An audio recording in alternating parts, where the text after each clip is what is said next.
আচ্ছা, আমি স্ক্রিনটা শেয়ার রেকর্ডিংটা কি অন করা হয়েছে? রেকর্ডিংটা? হ্যাঁ হ্যাঁ ভাই, আমি কমপ্লিট করে দিয়েছি। ওকে,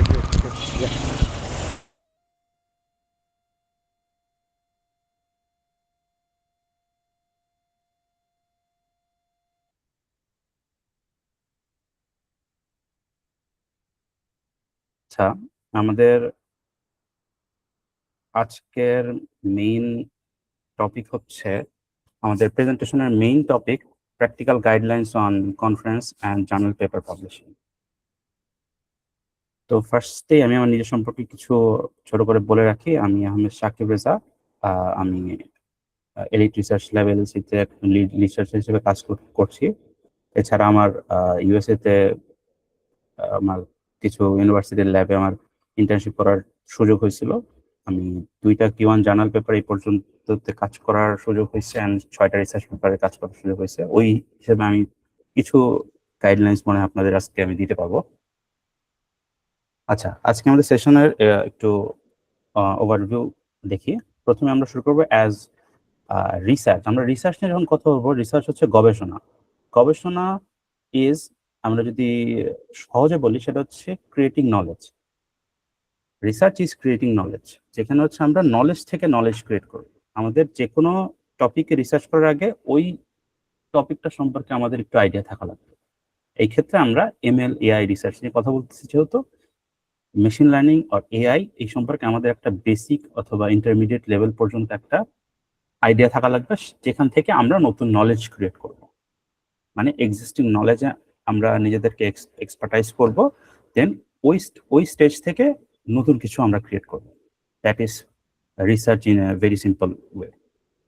আচ্ছা, then research paper versus thesis paper, এই দুইটা ওয়ার্ড আমাদের কাছে খুব পরিচিত, যে রিসার্চ আর থিসিস। অনেক সময় আমরা দুইটা ইন্টারচেঞ্জেবলি ইউজ করি, বাট দুইটা ডিফারেন্ট জিনিস।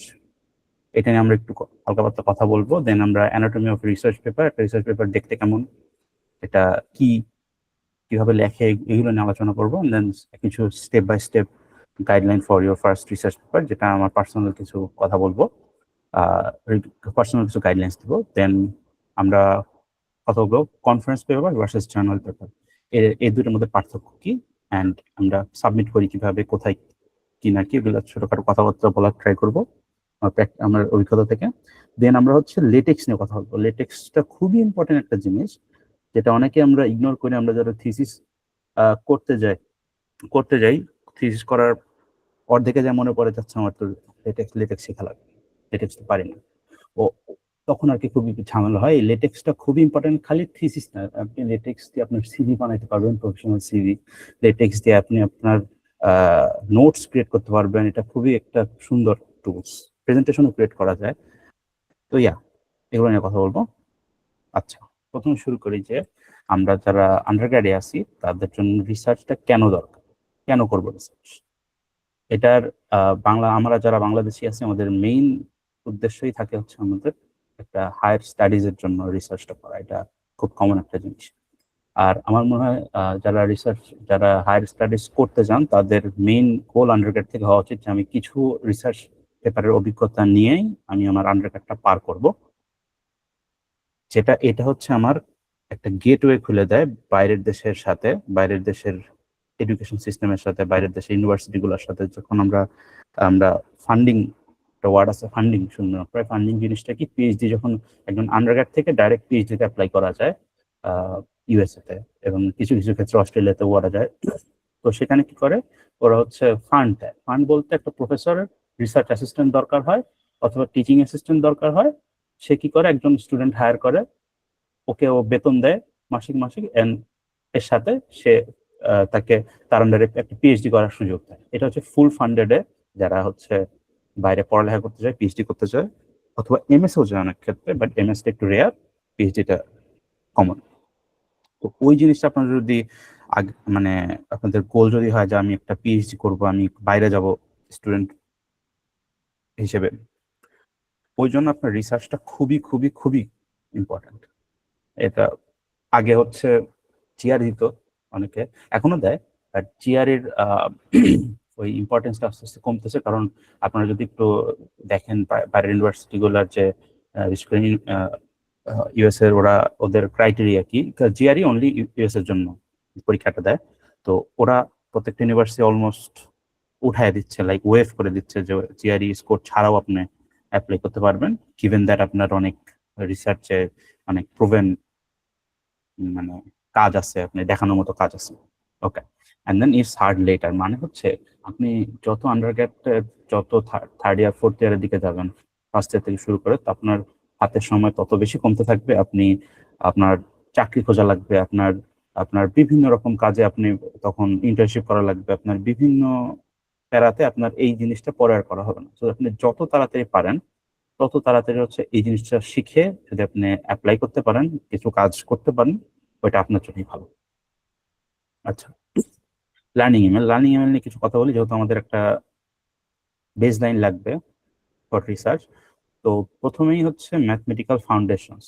এই কোর্স, এই যেখানে লেখা আছে linear algebra, probability, statistics, calculus, optimization, এগুলা সবগুলোই আমাদের ইউনিভার্সিটির কোর্সের কারিকুলামের মধ্যে আছে। যে কোনো ইঞ্জিনিয়ারিং কোর্স আপনি যদি পড়ালেখা করেন বাংলাদেশ ইউনিভার্সিটিতে, এটা কমন কোর্সেস, যেটা আপনার ইউনিভার্সিটি কোর্স দিয়েই কমপ্লিট হয়ে যাবে।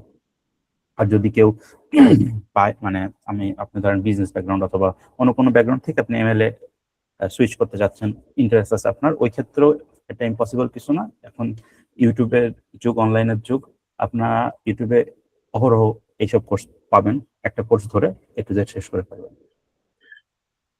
Core ML.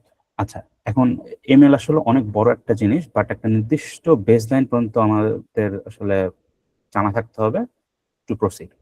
তো এখানে সুপারভাইজ, আনসুপারভাইজ লার্নিং সম্পর্কে জানতে হবে, regression, classification, clustering, decision tree, SVM, ensemble methods, এইগুলা কোর এমএল, মানে ক্লাসিক্যাল এমএল যেগুলোকে আমরা বলি। এগুলার ইউজেজ এখন খুব কম, বাট এগুলো হচ্ছে আমার বেসিক। এরপর আসে হচ্ছে ডিপ লার্নিং। এই ডিপ লার্নিংটা হচ্ছে আমার খুবই ইম্পর্টেন্ট, এই নলেজটা রাখা। Neural network, convolutional neural network, CNN, recurrent neural network, LSTM, transformer, attention mechanism, এইগুলো হচ্ছে আপনি একটু বেশি সময় এই জায়গাটায় দিবেন। এই জায়গার মধ্যে আপনি একটা মোটামুটি নলেজ নিয়ে একটা প্রজেক্ট করে ডিপ লার্নিং এ অনেক সময় দেবেন, কারণ এটি হচ্ছে আপনার ব্যাকবোন। আপনার সামনে যা যা কাজ করেন, আপনি যে এলএলএম এর কথা শুনেন, ভিএলএম, যাই করেন, এই ডিপ লার্নিং এর জায়গাটা আছে। বিশেষ করে অ্যাটেনশন মেকানিজম এন্ড ট্রান্সফর্মার, এই দুইটা খুব ভালো কি করা লাগবে। আর আপনি যখন সিএনএন করতে যাবেন, তখন আপনার কম্পিউটার ভিশনের একটা আপনি ইন্ট্রোডাকশন পাবেন। যখন আরএনএন করতে যাবেন, এনএলপির একটা ইন্ট্রোডাকশন পাবেন ওই জায়গা থেকে। তো আমি একটা একটু বলে রাখি যে ডিপ লার্নিং এর মধ্যে আপনি যখন কাজ করা শুরু করবেন, নিউরাল নেটওয়ার্ক প্রথমে আসবে। নিউরাল নেটওয়ার্ক থেকে আপনি যখন ডাটা অনেক টাইপের আছে, textual data, image data, tabular data. তো দেখা যায় কি নিউরাল নেটওয়ার্ক সব ডাটার উপর ভালো কাজ করে না। সো আমার ডিফারেন্ট টাইপের ডাটার জন্য আমার ডিফারেন্ট টাইপের নিউরাল নেটওয়ার্কের ভ্যারিয়েন্ট রিসার্চাররা ক্রিয়েট করে। তো যখন ইমেজ ডাটার উপর আমরা নিউরাল নেটওয়ার্ক চালাইছি, তখন দেখা গেছে যে এই নিউরাল নেটওয়ার্কটা খুব বেশি ভালো কাজ করে না এই ইমেজ ডাটার উপর। তো সেখান থেকে আসলো কনভলিউশনাল নিউরাল নেটওয়ার্ক, যেগুলো কনভলভ করে করে হচ্ছে আমার প্রত্যেক পিক্সেল বাই পিক্সেল অথবা স্ট্রাইড করে করে হচ্ছে আমার, মানে পিক্সেল, সরি আমি ভুল বলছি, পিক্সেল বাই পিক্সেল হচ্ছে নিউরাল নেটওয়ার্কে যায়। এটা হচ্ছে একটা উইন্ডো বাই উইন্ডো যায় হচ্ছে কনভলিউশনাল নিউরাল নেটওয়ার্কে। সো একটা নির্দিষ্ট টাইপের ডেটার জন্য একটা নির্দিষ্ট একটা ডিফারেন্ট স্পেশালাইজড নিউরাল নেটওয়ার্ক হচ্ছে কনভলিউশনাল নিউরাল নেটওয়ার্ক, যেটা ইমেজের ক্ষেত্রে ইউজ হয়। সেম একটা সিকোয়েন্সিয়াল ডেটা, যেটা হচ্ছে আমার টেক্সট অথবা সিকোয়েন্সিয়াল ডেটা যেটাই বলি, সেটার জন্য আমার রিকারেন্ট নিউরাল নেটওয়ার্কের ভ্যারিয়েন্টটা আসছে, কারণ টেক্সট ডেটাতে নিউরাল নেটওয়ার্ক অত ইফেক্টিভ না। সো আমার প্রত্যেকটা ডেটা টাইপের জন্য ডিফারেন্ট ডিফারেন্ট নিউরাল নেটওয়ার্ক আসছে। দেন এই দুইটা থেকেও অ্যাডভান্স জিনিস হচ্ছে ট্রান্সফর্মার অ্যান্ড অ্যাটেনশন মেকানিজম। আপনারা যখন ডিটেলসে বিভিন্ন কোর্স করবেন, তো সেই ক্ষেত্রে এগুলো আরো জানতে পারবেন। আচ্ছা, দেন আসলে স্পেশালাইজেশন। এখন স্পেশালাইজেশন কম্পিউটার ভিশন, এনএলপি, এগুলোর কথা তো বলে আসলাম। দেন আছে reinforcement learning, generative models, scans, diffusion models. So এগুলো হচ্ছে আপনি যখন ডিপ লার্নিং করতে যাবেন, বিভিন্ন আপনি সিএনএন এর সময় কম্পিউটার ভিশনের টপিক বুঝতে পারবেন, এনএলপির সময় আরএনএন এর সময় এনএলপি। দেন আপনার একটা স্পেশালাইজেশন, প্রত্যেকটা আমি বলবো যে সাজেস্ট করব প্রত্যেকটা স্পেশালাইজেশন হালকা হালকা করে একটু ট্রাই করে দেখা, পরে যেটাতে আপনার ইন্টারেস্ট বেশি মনে হবে সেদিকে ডাইভ ইন করা। আচ্ছা, টুলস অ্যান্ড প্র্যাকটিসেস। এখানে এখানে আমার কিছু টুলস লাগে যেগুলো হচ্ছে প্রোগ্রামিং ল্যাঙ্গুয়েজ হিসেবে পাইথন লাগবেই, দেন পাইটর্চ, সাইকিটল্যান, পান্ডাস, গিট গিট জুপিটার। এটা হচ্ছে আমার একটা বেসিক, যেগুলো আপনার টুলস জানা থাকাই লাগবে। সো আমার অ্যাসাইন্ড একটা লার্নিং পাথ। সো আপনারা যারা হচ্ছে সেলফ মোটিভেটেড আছেন, তারা তো নিজেরাই অনেক কিছু মানে অনেক জায়গা থেকে কোর্স টোর্স করে অনলাইন থেকে করতে পারবেন। যারা আমার মতো সেলফ মোটিভেটেড খুব বেশি না, তাদের জন্য হচ্ছে বিভিন্ন রকম যারা কোর্সেস অফার করে, বুট ক্যাম্প অফার করে, ওই সব জায়গা থেকে আপনারা করতে পারেন। যেমন আমাদেরও বুট ক্যাম্প আছে, সেখান থেকেও আপনারা জয়েন করে এইসব টপিকস একটা ডিটেলস শিখতে পারেন। তো আমি ফার্স্টে বলবো যে ম্যাথ, একটা পাইথনের একটা বেসিক, দেন ক্লাসিক্যাল, এমএল আসবে, দেন ডিপ লার্নিং, দেন হচ্ছে আমি একটা একটা স্পেশালাইজেশন পিক করবো। আফটার দ্যাট আমার এখানে হচ্ছে 3টা পয়েন্ট আমি করে রাখছি, এগুলো হচ্ছে আমার পার্সোনাল সাজেশন। সেটা হচ্ছে start reading papers in your like যেখানে আপনি কাজ করবেন, লাইক আপনি কম্পিউটার সিএনএন নিয়ে পড়ালেখা করতেছেন, সিএনএনটা শেষ আপনার, তো আপনি জেমিনাই বলেন, চ্যাটজিপিটি বলেন, ওটাতে বলবেন যে আমি মাত্র একটা প্রম্পট দিবেন যে আমি মাত্র সিএনএন শিখছি, আমি এখন সিএনএন এর উপর আমি কিছু রিসার্চ পেপার পড়তে চাই, সিএনএন যেগুলোতে অ্যাপ্লাই করা হয়েছে, আমি আরো আমার আন্ডারস্ট্যান্ডিংটা আমি আরো ডেভেলপ করতে চাই, অ্যান্ড আমি রিসার্চ পেপার পড়া শিখতে চাই। সো আমাকে কিছু বিগিনার লেভেলের সিএনএন এর উপর রিসার্চ পেপার দাও। আপনাকে দেখুন খুব সুন্দরভাবে সে কিছু বিগিনার লেভেলের সিএনএন এর উপর রিসার্চ পেপার দিচ্ছে, ওইসব পড়া শুরু করবেন। এমন না যে আপনি একদম এক্সপার্ট হয় তারপর রিসার্চ পেপার পড়া শুরু করবেন, এটা একটা ভুল। আপনি একটা টপিক শিখবেন, কারণ প্রত্যেকটা টপিকই আসলে ইন ইট সেলফ একটা রিসার্চ এরিয়া।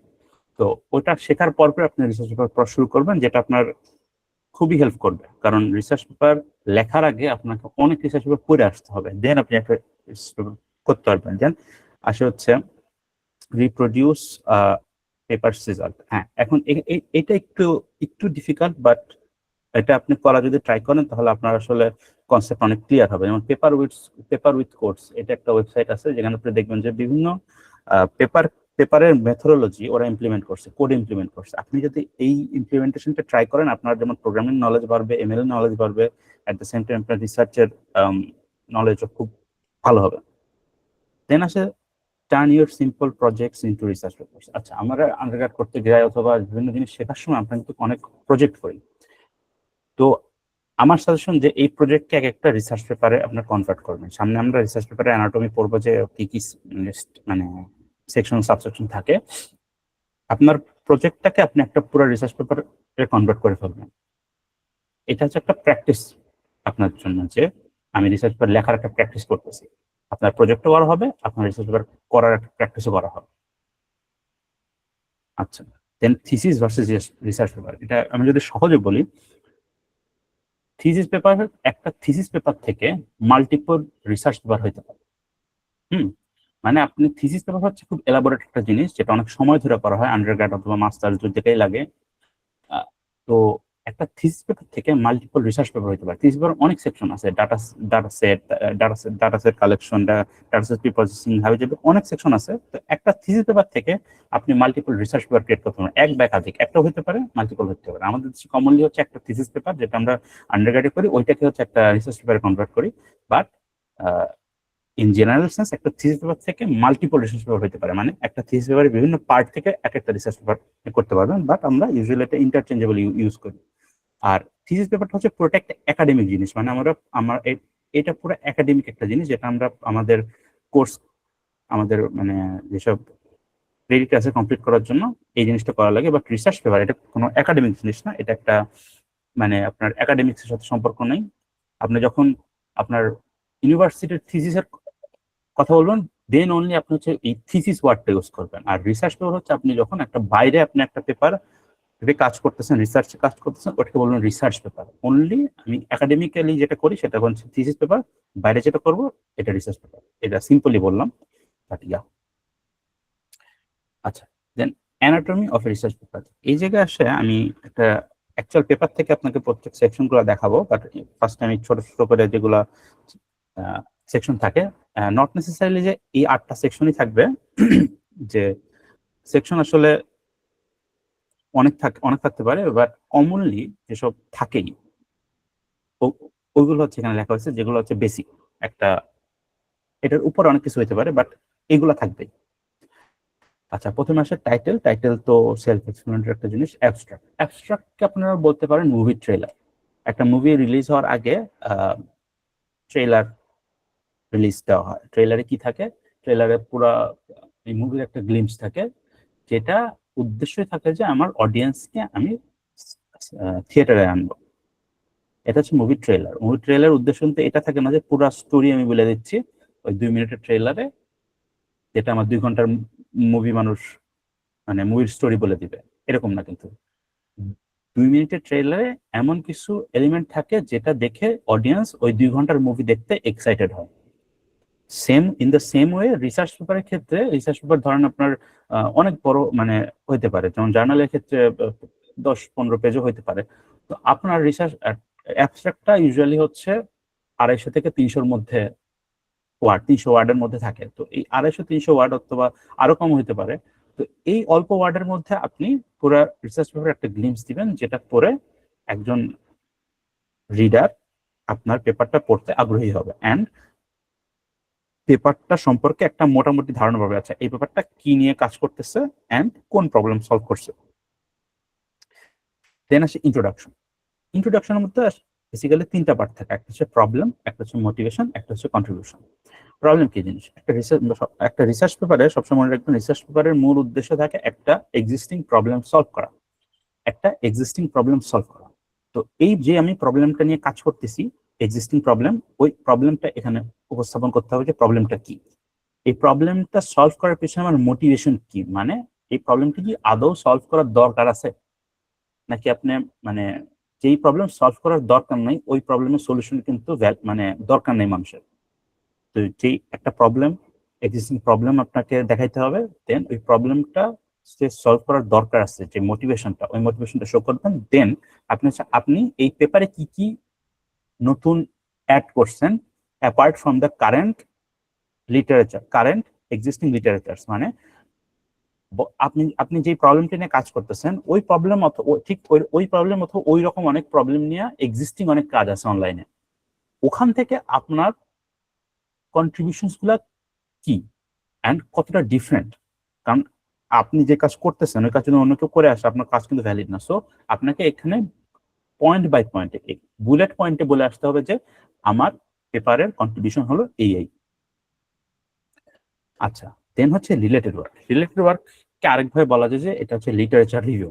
রিলেটেড ওয়ার্ক কি জিনিস? আমি একটু আগে বলছি যে একটা প্রবলেম বের করতে হয়, একটা এক্সিস্টিং প্রবলেম বের করতে হয়। রিলেটেড ওয়ার্ক হচ্ছে ওই এক্সিস্টিং প্রবলেমগুলোকে আমার আমার যে এক্সিস্টিং লিটারেচার আছে, মানে আমি যে প্রবলেম নিয়ে কাজ করতেছি, ফর এক্সাম্পল আমি ক্যাট অ্যান্ড ডগ ক্লাসিফিকেশন নিয়ে কাজ করতেছি, এই ক্যাট অ্যান্ড ডগ ক্লাসিফিকেশনের উপর অন্য কেউ কাজ করে আসছে কিনা, অথবা ক্যাট অ্যান্ড ডগ এর নিয়ার কোনো টপিক, লাইক ধরেন হর্স অ্যান্ড কাউ ডিটেকশন, এই টাইপের কেউ কাজ ইভেন এই টাইপের কেউ কাজ করছে কিনা, এইসব কাজ যদি কেউ করে থাকে, আমার কাজের সাথে ক্লোজ রিলেটেড কাজ যারা করছে তাদের কাজকে অ্যানালাইজ করে আমার এই যে এখানে যে বলে আসলাম যে প্রবলেম, ইন্ট্রোডাকশনের মধ্যে যে প্রবলেম, ওই প্রবলেমটা বের করতে হবে অ্যান্ড মোটিভেশনটা ওখান থেকে বের করতে হবে, মানে এক্সিস্টিং কাজটা কারণ কি, এটা কেন দরকার। কারণ we don't have to reinvent the wheel, মানে আপনার কাছে যেই প্রবলেমের সলিউশন অলরেডি এক্সিস্ট করে সেই প্রবলেমের সলিউশন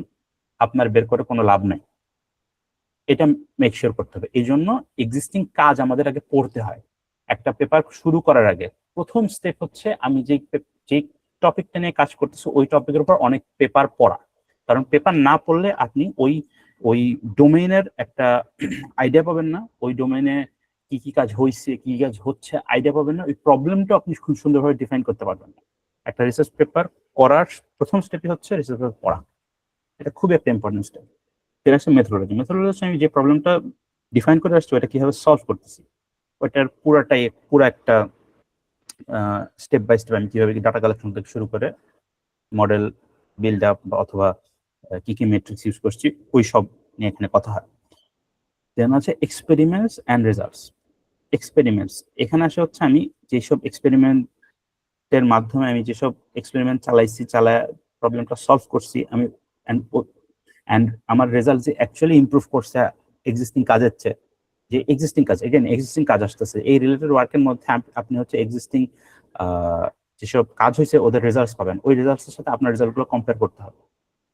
সেই জন্য আপনার রেজাল্টসগুলো আগে টেবিল আকারে দেখাইতে হবে, দেন ডিসকাশন এসে আপনাকে বলতে হবে যে আচ্ছা আমার এক্সিস্টিং কাজের মধ্যে এই কাজ ছিল, ওদের এখানে আমার রেজাল্ট এরকম ছিল, আমার রেজাল্ট এত% ইমপ্রুভ করছে।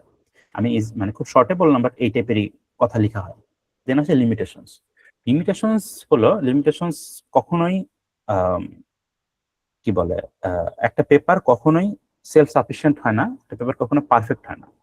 এই জিনিসটা একনলেজ করে হচ্ছে লিমিটেশন সেকশনে বলা হয় যে আমার পেপার কি কি কাজ করা হয়েছে এন্ড কি কি কাজ করতে আমি পারি নাই, যেটা আমার করা এখনো বাকি, আমার লিমিটেশনস গুলো কি, এটা খুব ক্লিয়ারলি মেনশন করতে হয়।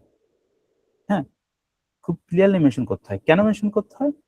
এই যে লিমিটেশনস পার্ট, এই লিমিটেশনসটা হচ্ছে অন্য রিসার্চার এন্ড অথরদের জন্য একটা গোল্ড মাইন। আমি আপনাকে একটু আগে বলে আসছি যে আপনার এক্সিস্টিং প্রবলেম বের করতে হবে। প্রবলেম কোথা থেকে বের করতে হবে? রিলেটেড ওয়ার্ক থেকে বের করতে হবে। এই যে আপনি যখন রিলেটেড ওয়ার্ক করতে যাবেন, প্রথমে আপনাকে হচ্ছে অ্যাবস্ট্রাক্ট পড়ার পরে, ইন্ট্রোডাকশন পড়ার পরে আপনি ডাইরেক্ট মানে ডিসকাশন এন্ড লিমিটেশনসে চলে যেতে হয়, অথবা কনক্লুশনে। ওখানে লেখা থাকে যে এই পেপারে কি কি করা হয়েছে এন্ড কি কি করা হয় নাই, কি কি করা হয় নাই। যেসব কাজ করা হয় নাই ওইটাই আপনার জন্য হচ্ছে গোল্ড মাইন। যেসব কাজ ওরা করতে পারেননি, আপনি যদি ওইসব কাজ করে ফেলেন, দেন আপনার রিসার্চ পেপার নোভেল অথবা ইউনিক। এই নোভেলটি অথবা ইউনিকনেস হচ্ছে একটা রিসার্চ পেপারের মানে কোয়ালিটি বিচার করার ক্ষেত্রে মেইন একটা parameter. Then conclusion and future work. Conclusion তো মানে আমার একটা কাজের শেষ, সেখানে আমি একটা কনক্লুড করতেছি আমার পুরো ওয়ার্কটা। এন্ড ফিউচার ওয়ার্ক কি, যে লিমিটেশন যে আপনি বলে আসলেন, এই লিমিটেশন গুলো আপনি হচ্ছে কিভাবে ফিউচারে মিটিগেট করা, অথবা এটা নিয়ে কি কি কাজ করতে চান, এই টাইপের একটা কথাবার্তা লিখে আসতে হয়। কারণ খালি লিমিটেশন লিখে ছেড়ে আসলেন ওটা করলে হবে না, আপনি একটা পসিবল সলিউশন দিয়েও আসতে হবে। হ্যাঁ, এন্ড দেন আসে রেফারেন্স খুব ইম্পর্টেন্ট একটা জিনিস। আপনার এই পেপারে আপনি যে রিলেটেড ওয়ার্কে যেসব কথা বলবেন, এটা কিন্তু আপনি এক্সিস্টিং অন্যান্য রিসার্চারের কাজ দেখে দেখে আপনি হচ্ছে ওইসব থেকে আপনি কন্টেন্ট আনবেন। তো যেখান থেকে আপনি কন্টেন্ট আনবেন, ওইসব জায়গার রেফারেন্স আপনাকে দিতে হবে। এন্ড এই জিনিসটা লেটেক্সে খুব ইজিলি করা যায়, যেটা আমি পরে দেখাবো আপনাদের। আচ্ছা, এখন একটা আপনাদের রিসার্চ পেপার শো করি, ওখান থেকে আমি পুরো আবার দেখাই যে কিভাবে জিনিসটা আসে, মানে প্রত্যেকটা সেকশন প্র্যাকটিক্যালি আপনাদের দেখাই জিনিসটা কিরকম।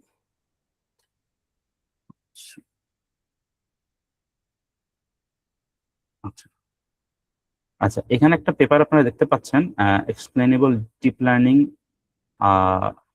For early diagnosis of chronic kidney diseases from CT images in Bangladeshi patients. আচ্ছা, এই যে এখানে এসে আমি যে সেকশনের কথা বলে আসলাম, এটা হচ্ছে এই পেপারের সেই সব সেকশনগুলো। দেখেন, অ্যাবস্ট্রাক্ট, ইন্ট্রোডাকশন, লিটারেচার রিভিউ। আচ্ছা, আমি কিন্তু এই জায়গায় আমার মনে হয় ডিফারেন্ট একটা ওয়ার্ড ছিল, সেটা ছিল হচ্ছে রিলেটেড ওয়ার্ক। আপনি রিলেটেড ওয়ার্কও লিখতে পারেন অথবা লিটারেচার রিভিউ লিখতে পারেন।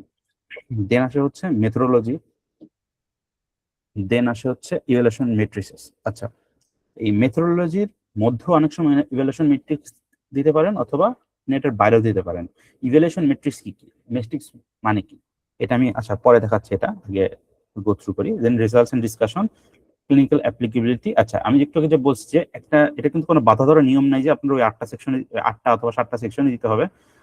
এটার বাইরেও আপনি আপনার মতো করে অনেক সেকশন দিতে পারেন। আপনি মনে করেন যে একটা রিসার্চ পেপার হচ্ছে একটা ক্যানভাস, আপনি যারা আর্ট করে, যারা একটা ক্যানভাস, একটা খালি ক্যানভাস, এই ক্যানভাসে আপনি হচ্ছে একটা আর্টিস্ট, কত সুন্দরভাবে আপনার কাজটাকে, কত এলিগেন্টলি আপনার কাজটাকে উপস্থাপন করতে পারেন, সেটা হচ্ছে আপনার উপর ডিপেন্ড করে। অফকোর্স মেইনটেনিং সাম লাইক কনভেনশনস। এই কনভেনশনস গুলো হচ্ছে, এটা কিন্তু কোনো বাধা ধরনের নিয়ম না যে আপনাকে যে ইন্ট্রোডাকশনের পরে রিভিউ দিতে হবে। এটা একটা হচ্ছে কনভেনশন, কোনো জায়গায় কিন্তু আপনি ফর্মালি পাবেন না যে এমনি লিখতে হবে, বাট যেটা হয়ে আসতেছে এটা হচ্ছে যুগ যুগ ধরে এভাবে চলে আসতেছে। সো অ্যাবস্ট্রাক্টের পর ইন্ট্রোডাকশন আসবে, ইন্ট্রোডাকশনের পর রিসার্চ রিভিউ আসবে, তারপর মেথোডোলজি আসবে, তারপর রেজাল্ট আসবে। এইটা হচ্ছে একদম শুরু থেকে চলে আসতেছে। এইটা মেনটেন করে আপনি মাঝখানে অনেক সেকশন অ্যাড করতে পারবেন, অথবা আপনার সেকশনের মধ্যে আপনি এই মেথোডোলজির মধ্যে আপনি অনেক সাবসেকশন আনতে পারবেন আপনার মতো করে। বাট এই যেসব কনভেনশন আছে, ওই 7-8টা, ওইসব কনভেনশনটা একটু ফলো করতে হবে। কারণ যারা রিসার্চ পেপার রিভিউ করে, ওরা কিন্তু এটা এক্সপেক্ট করে যে ওরা যেভাবে রিসার্চ করছে আপনি ওই টাইপের ল্যাঙ্গুয়েজে কথা বলবেন। একটা ফরেন ল্যাঙ্গুয়েজে কথা বললে তখন আসলে জিনিসটা একটা কমিউনিকেশন হয়।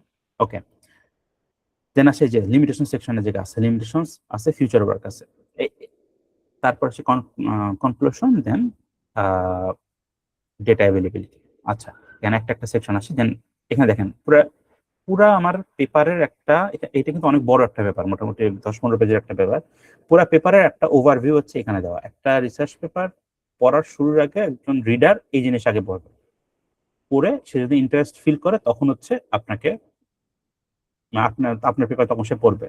সেজন্য অ্যাবস্ট্রাক্ট খুব মানে চিন্তা ভাবনা করে লিখতে হয়, অ্যান্ড অ্যাবস্ট্রাক্টটা সবার লাস্টে লিখতে হয়, এটা আমি পরে বলবো। আচ্ছা, ইন্ট্রোডাকশন। ইন্ট্রোডাকশনটা হচ্ছে যেটা বললাম যে 3টা সেকশন থেকে প্রবলেম দেখেন, এখানে হচ্ছে এই যে however machine learning is limited in working with only structure data, এখান থেকে হচ্ছে প্রবলেমটা মানে বলা শুরু হয়েছে, যেমন প্রবলেমটা কি কি, কোথায় কোথায় ঝামেলা আছে, এই যেখানে এখানে কিন্তু সাইট করা হয়েছে। এটা লেটেক্সে হচ্ছে আপনি একটা সিম্পল কোড লিখলে ওখানে ই হয়ে যাবে, এটা আমি একেবারে শো করবো। আচ্ছা, এখানে আসলে পুরো প্রবলেম করছেন, নিচে আমি যদি দেখি যে এখানে দেখেন কি contributions of our study as follows, আমি বলে আসছি যে বুলেট পয়েন্টে লিখতে হয়। আপনি প্রত্যেকটা পেপার পড়তে যাবেন, একটা ভালো পেপারে অলওয়েজ এই কন্ট্রিবিউশনস এর বুলেট পয়েন্টস থাকবে, এক্স্যাক্টলি আপনি কি কি এখানে কন্ট্রিবিউট করছেন, সেগমেন্টেশন, ক্লাসিফিকেশন, এক্সপ্লেনেবিলিটি, ইম্প্যাক্ট, আপনার মতো করে লিখতে হবে। ওকে, দেন আসা হচ্ছে লিটারেচার রিভিউ। এই যে এই লিটারেচার রিভিউতে আমি আপনাকে একটা জিনিস দেখাই, যেটা আমরা করছিলাম। দেখেন, এটা কিন্তু রিসার্চের রিভিউটা একটা টেবিল আছে এখানে, এই টেবিলটা যদি আমি দেখাই, জিনিসটা এরকম। কি আপনি একটা ধরেন আমাদের পেপারটা ছিল হচ্ছে again chronic kidney disease from CT scans, basically আমার এটা ছিল in Bangladeshi patients. Bangladeshi patients এটা আমরা মানে যেহেতু বাংলাদেশি ডাটা সেট ইউজ করা হয়েছে ওই ক্ষেত্রে ইউজ করছি, বাট মেইন টপিক হচ্ছে kidney disease, detecting kidney disease from CT scan. Okay, এখন এই যে যারা kidney disease with CT scan নিয়ে কাজ করছে, তাদের প্রত্যেকটা যত কাজ আছে, এক্সিস্টিং যত কাজ আছে, kidney disease and CT scan, এই দুইটা কমন প্যারামিটার নিয়ে এখন এখানে দেখেন যতগুলা প্রমিনেন্ট কাজ আছে সবগুলো এখানে লিস্ট আউট করা হয়েছে। এখান থেকে দেখেন কি কি ইনফরমেশন বের করা হয়েছে। প্রথমে হচ্ছে টাইটেল, তারপর হচ্ছে টেকনিক্স, তারা কি কি মেথড যেখানে ইউজ করে তাদের প্রবলেমটা সলভ করছে, অ্যান্ড এগেইন লিমিটেশন, যে গোল্ড মাইনের কথা বললাম, যে লিমিটেশন সেকশন পরে তারা কি প্রবলেম সলভ করতে পারে না, ওইগুলো হচ্ছে বের করা। করে আমার যে প্রবলেম স্টেটমেন্টটা, আমি আমার পেপারে কোন প্রবলেমটা সলভ করতেছি ওইটাকে আরো মানে ভালোভাবে ডিফাইন করা। এইটা আপনাকে খুবই মানে কি বলে যত্নের সাথে এই জিনিস কাজটা করতে হবে, না হলে আপনার পেপারের ক্রেডিবিলিটি অনেক কমে যায়। আচ্ছা, এখানে আপনি যে টেবিলটা দেখলেন, টেবিলের সাথে সাথে আপনাকে কিন্তু পুরোটা কি মানে একটু টেক্সটের মধ্যে প্যারা প্যারা করে আপনাকে বলে আসতে হবে, মানে এই সেকশনটা অনেক বড় হয়। দেন আসে হচ্ছে একটা টেবিল আপনি সামারাইজ করতে পারেন। এই টেবিল একটা অপশনাল জিনিস, যেটা হচ্ছে আপনার পেপারে বোঝানোর জন্য আপনি যত কিছু করতে পারেন। এখানে টেবিল দিতে পারেন, এখানে হচ্ছে মানে ফিগার দিতে পারেন, যা ইচ্ছে তাই করতে পারেন, আর যেটা বেস্ট ওয়ার্ক করে আপনার পেপারের জন্য। দেন আসে রিসার্চ গ্যাপ। এই যে এখন রিসার্চ গ্যাপটা খুব ইম্পর্টেন্ট। এই যে এখানে যে আমরা হচ্ছে লিমিটেশনস পড়ে আসলাম না, এই লিমিটেশনস থেকে আমরা হচ্ছে রিসার্চ গ্যাপ বের করবো, যে এক্সিস্টিং কাজের মধ্যে কি কি কাজ ওরা করতে পারে নাই, ওখান থেকে যে প্রবলেমটা খুঁজে বের করছি, এইটি হচ্ছে রিসার্চ গ্যাপ। যে এক্সিস্টিং কাজে এই কাজ হয়েছে, এটা হয় নাই, যে এই কাজটা হয় নাই, এই কাজটাই আমি এখানে সলভ করব। এই প্রবলেমটা যে অন্য কেউ সলভ করে নাই, এই প্রবলেমটা এখন আমি আমার পেপারে সলভ করব। এইটা হচ্ছে আমার রিসার্চ গ্যাপ। এই রিসার্চ গ্যাপটা হচ্ছে one of the most important section of a paper. Research গ্যাপটা যদি আপনি ভালোভাবে ডিফাইন না করতে পারেন, আপনার পেপার লাইক এর মধ্যে ক্রেডিবিলিটি থাকবে না, ইউনিকনেস থাকবে না, অথবা নোভেলটি থাকবে না। এই নোভেলটি ওয়ার্ড খুব ইম্পর্টেন্ট। নোভেলটি হচ্ছে আগে কেউ করে আসেন। আচ্ছা, এই রিসার্চ গ্যাপ গেল, দেন মোটিভেশন। আচ্ছা, এখানে এসে মোটিভেশনটা আরেকটু মানে ওই ইন্ট্রোডাকশনও তো ছিল, বাট এখানে এসে যেহেতু রিসার্চ গ্যাপটা ডিফাইন করা হয়েছে, আমাদের মনে হয়েছিল যে এখানে এসে মোটিভেশনটা আরেকটু ক্লিয়ারলি বলাটা ইম্পর্টেন্ট। এই যে এগেন, যে বাধা ধরা কিন্তু নিয়ম না যে ইন্ট্রোডাকশনের মধ্যে লিখতে হবে, আপনি বাইরে এসেও লিখতে পারেন আপনার পেপারের জন্য যেটা ওয়ার্ক করে, বাট আপনাকে কিছু কনভেনশন মাইনে লিখতে হবে। ওকে, দেন আসে হচ্ছে মেথোডোলজি সেকশন। এখন মেথোডোলজি সেকশনের একটা খুব ভালো কনভেনশন হচ্ছে, প্রথমেই একটা ইমেজ থাকবে অথবা ফিগার থাকবে। এই ফিগারটা হচ্ছে পুরা আপনার মেথোডোলজি সেকশনটাকে মানে A to Z একজন রিডার, একটু আগে যে বললাম যে অ্যাবস্ট্রাক্ট হচ্ছে পুরো পেপারের একটা ট্রেলার, আপনি মেথোডোলজির ট্রেলার হচ্ছে এখানে যে একটা ইমেজ থাকবে ওইটা। পুরো মেথোডোলজি সেকশন আপনি সামনে যা যা বর্ণনা করছেন সেগুলা খুব একটা সিম্পল ওয়েতে একটা ফিগারের মধ্যে দেওয়া, যে প্রথমে আপনি ডাটা সেট কালেকশন করছেন, তারপর হচ্ছে প্রি প্রসেস করছেন, অ্যানোটেট করছেন, তারপর হচ্ছে ডেটা সেট স্প্লিট করছেন, সেগমেন্ট করছেন, ক্লাসিফিকেশন করছেন, দেন হচ্ছে এক্সএআই মানে হচ্ছে এক্সপ্লেনেবল এআই করছেন। এটা কিন্তু খুবই সিম্পলি একটা ফ্লো চার্ট দেখানো হয়েছে। এরকম সিম্পল অথবা আপনি আরো কমপ্লেক্স করে খুব সুন্দর করে করতে পারেন, এটা আপনার উপর ডিপেন্ড করে, বাট এটা অলওয়েজ রাখবেন। এটা হচ্ছে একটা ট্রেলারের মতো কাজ করে যে আপনার মেথোডোলজিটা কিরকম, ওইটা এটা খুব ইম্পর্টেন্ট একটা জিনিস, যে একজন রিডারের জন্য জিনিসটা ইজি করে দেওয়া। আচ্ছা, এই যে এখানে যে আমি মানে কি বলে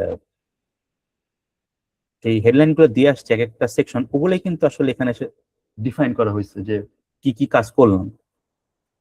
প্রথমে ডেটা অ্যাকুইজিশন আসলো, তারপরে আচ্ছা এখানে কিছু জিনিস দেখায়, যে এখানে দেখতে পারেন যে ডেটা সেট অ্যাকুইজিশনের মধ্যে কিছু ইমেজ দেওয়া আছে। এখানে অলওয়েজ কিছু স্যাম্পল ইমেজ দেওয়া লাগে, যে আপনি কি ইমেজ কি ডেটা নিয়ে কাজ করতেছেন ওটার কিছু স্যাম্পল ইমেজ অলওয়েজ দেওয়া লাগে, যে যত টাইপের আছে। দেন হচ্ছে প্রি প্রসেসিং, আপনি কি এই টাইপের প্রি প্রসেস করছেন, এনরোড করছেন। তারপর স্প্লিটিং, এটা খুব ইম্পর্টেন্ট একটা জিনিস, যে আপনার স্প্লিটিং রেশিও কত, এটা খুব ক্লিয়ারলি বলে আসতে হয়। আপনার পেপারের মধ্যে যদি এই জিনিসটা না থাকে, আপনার মানে পেপারের কোনো মানে যারা পড়বে, যারা এক্সপিরিয়েন্স রিডার, তারা একটু মানে আপনার পেপারে কোনো ভ্যালুই দিবে না। কারণ মেথোডোলজি হচ্ছে এমন একটা সেকশন যেটা, যে একটু আগে বলে আসছি যে আপনি প্র্যাকটিসের জন্য কি করতে পারেন, পেপার রিপ্রোডিউস করতে পারেন। একটা পেপার দেখে ওইটার মেথোডোলজিটা রিপ্রোডিউস করতে পারেন। মানে মেথোডোলজি সেকশনটা আপনার এমন হইতে হবে, এমন সিম্পল হইতে হবে, যে একটা র্যান্ডম একজন পার্সন এসে, র্যান্ডম না মানে আপনার ফিল্ডের অন্য একজন পার্সন, অন্য একজন রিসার্চার এসে যেন আপনার মেথোডোলজিটা পড়ে স্টেপ বাই স্টেপ ওই পুরা কাজটা ইমপ্লিমেন্ট করতে পারে তার নিজের পিসিতে। আবার বলি, সেটা হচ্ছে মেথোডোলজি সেকশনটা লেখার সময় অলওয়েজ মাথায় এটা রাখতে হবে, যে আমার এই মেথোডোলজি সেকশনটা পড়ে অন্য একজন রিসার্চার তার পিসিতে এই পুরা পুরা কোডিং সেকশনটা, পুরা এক্সপেরিমেন্টাল সেকশনটা আমি যা যা করছি, এটা এ টু জেড করবে। আমি তার জন্য একটা টিউটোরিয়াল লিখে যাচ্ছি। আপনি দেখেন এখানে কিন্তু একদম জিরো থেকে শুরু হয়েছে, ডেটা অ্যাকুইজিশন, ডাটা কোথেকে পাচ্ছি, দেন কি কি প্রসেস করছি, কেমনে স্প্লিট করছি, সব কিন্তু বলা থাকতে হবে, যাতে রিপ্রোডিউসিং এর ক্ষেত্রে রিপ্রোডিউসিবিলিটি এটা খুব ভালো থাকে। একজন রিভিউয়ার যখন আপনি একটা কনফারেন্স অথবা জার্নালে সাবমিট করবেন, রিভিউয়ার কিন্তু এটা একটা প্যারামিটার তার জন্য, যে আপনার পেপার কতটা ভালো, যে রিপ্রোডিউসিবিলিটি কেমন। সে যদি পড়ে বুঝতে পারে আচ্ছা না রিপ্রোডিউসিবিলিটি খারাপ, একজন এক্সপার্ট লোক অলওয়েজ বলতে পারে যে রিপ্রোডিউসিবিলিটি কোনটা ভালো কোনটা খারাপ। যদি সে বুঝতে পারে যে অনেক ইনফরমেশন নাই, অনেক ভালো ইনফরমেশন নাই, তখন সে আপনার পেপারটা খুব খারাপ রিভিউ দিবে। ওকে, দেন ডিস্ট্রিবিউশন অফ পেপার, এখানে হচ্ছে বিভিন্ন টেবিল থাকে, যে টেবিলের মধ্যে আপনি ট্রেনিং সেট, টেস্টিং সেট বলে দিতে হয়। দেন আসে সেগমেন্টেশন, এগেন আমার পেপারের মধ্যে সেগমেন্টেশন ছিল, ক্লাসিফিকেশন ছিল, এই সব কিছু এখানে আমার উল্লেখ করা লাগছে। এটা হচ্ছে পেপার স্পেসিফিক মেথোডোলজির মধ্যেই পড়তেছি, কিন্তু এখন আমরা মেথোডোলজির মধ্যেই আছি। এখানে আমরা যেসব মডেলস ইউজ করছি প্রত্যেকটা অ্যানাটমি খুব সুন্দরভাবে ব্যাখ্যা করা থাকতে হবে। দেন আমার পরের সেকশন আছে ইভালুয়েশন ম্যাট্রিক্স। ইভালুয়েশন ম্যাট্রিক্স কি জিনিস, আমি কিন্তু এখানে কিছু রেজাল্টস প্রডিউস করবো, ঠিক আছে, যেটা আমি অন্য এক্সিস্টিং পেপারগুলোর সাথে কম্পেয়ার করব। তো এই রেজাল্টস গুলা প্রডিউস করার জন্য যেসব আমার মানে প্যারামিটার ইউজ করব, ওগুলো আমার বলে আসছে, যেমন আইওইউ, এটা হচ্ছে সেগমেন্টেশনের একটা ই ভালো একটা প্যারামিটার, প্রিসিশন, রিকল, এগুলো কমন জিনিস, F1 স্কোর, এইসব জিনিস আমাকে ডিফাইন করে আসতে হবে। আচ্ছা আমি কোন কোন প্যারামিটার ইউজ করে আমি আমার পেপারটার রেজাল্টস গুলো উপস্থাপন করতেছি। আচ্ছা, দেন রেজিস্ট্রেশন গেল। ক্লিনিক্যাল, এটা হচ্ছে আমাদের পেপার স্পেসিফিক একটা জিনিস ছিল, এটা তেমন ইম্পর্টেন্ট, আপনার পেপারের ডিফারেন্ট হবে। কম্পারেটিভ অ্যানালাইসিস, এটা হচ্ছে কম্পেয়ার করা, যে কোন অন্য পেপারের সাথে মানে যেসব রেজাল্ট ছিল ওই রেজাল্ট গুলোর সাথে হচ্ছে আমার আমার পেপারের রেজাল্ট গুলো কেমন। যে আমরা এই জায়গায় টেবিলটা দেখে দেখেন, এখানে হচ্ছে বিভিন্ন পেপারের কাজ, এক্সিস্টিং কাজ, এটা হচ্ছে আমাদের কাজ। এখানে হচ্ছে একটা গ্রাফিক্যাল একটা ওভারভিউ, যে ওরা যা যা করছে আমরা কি কি করছি। যেমন একটা পেপারই ছিল যার হচ্ছে তিনটাতে টিক চিহ্ন ছিল, ওইটা আমাদেরটা। সো এটা একটা ভালো মানে ইনসাইট। এরকম অনেক ইনসাইট আপনারা দিবেন। দেন আসে কনক্লুশন, একটা লিমিটেশন সেকশনও ছিল, হ্যাঁ লিমিটেশনস, এখানে হচ্ছে আমার পেপার কি কি করতে পারে নাই ওইসব বলা, দেন ফিউচার ফাইন, দেন আসে কনক্লুশন, দেন আসে ডাটা অ্যাভেলেবিলিটি। এটা একটা খুব সুন্দর সেকশন যেখানে হচ্ছে আপনি যেসব ডাটা ইউজ করছেন ওই ডাটার একটা লিঙ্ক দিয়ে দিতে হবে, এগেন রিপ্রোডিউসিবিলিটি থাকতে হবে যাতে অন্য একজন রিসার্চার এসে পেপারটা আপনি করতে পারেন। দেন সেখানে রেফারেন্স, আমরা বিভিন্ন জায়গায় হচ্ছে যেসব পেপারগুলো সাইট করে আসছি, মানে যেসব পেপার থেকে ইনফরমেশন নিচ্ছে প্রত্যেকটা পেপার সাইট করতে হবে, এটা লেটেক্সে করে, এটা আমি একটু পরে দেখাবো। আচ্ছা গেল, এটা হচ্ছে এটা আমি একটা পেপার দেখালাম, এটা হচ্ছে একটা জার্নাল পেপার। ওকে, এটা একটা জার্নাল পেপার ছিল যেটা একটু লেন্থি, অনেক লেন্থি, একটু না অনেক লেন্থি। এটা আমি পরে একটু সাইড বাই সাইড দুটো একটা কনফারেন্স একটা জার্নাল পেপার দেখাবো, এটা হচ্ছে আপনাদের কম্পেয়ার করতে ইজিয়ার হবে। ওকে, আমি আমার স্লাইডে ব্যাক করি।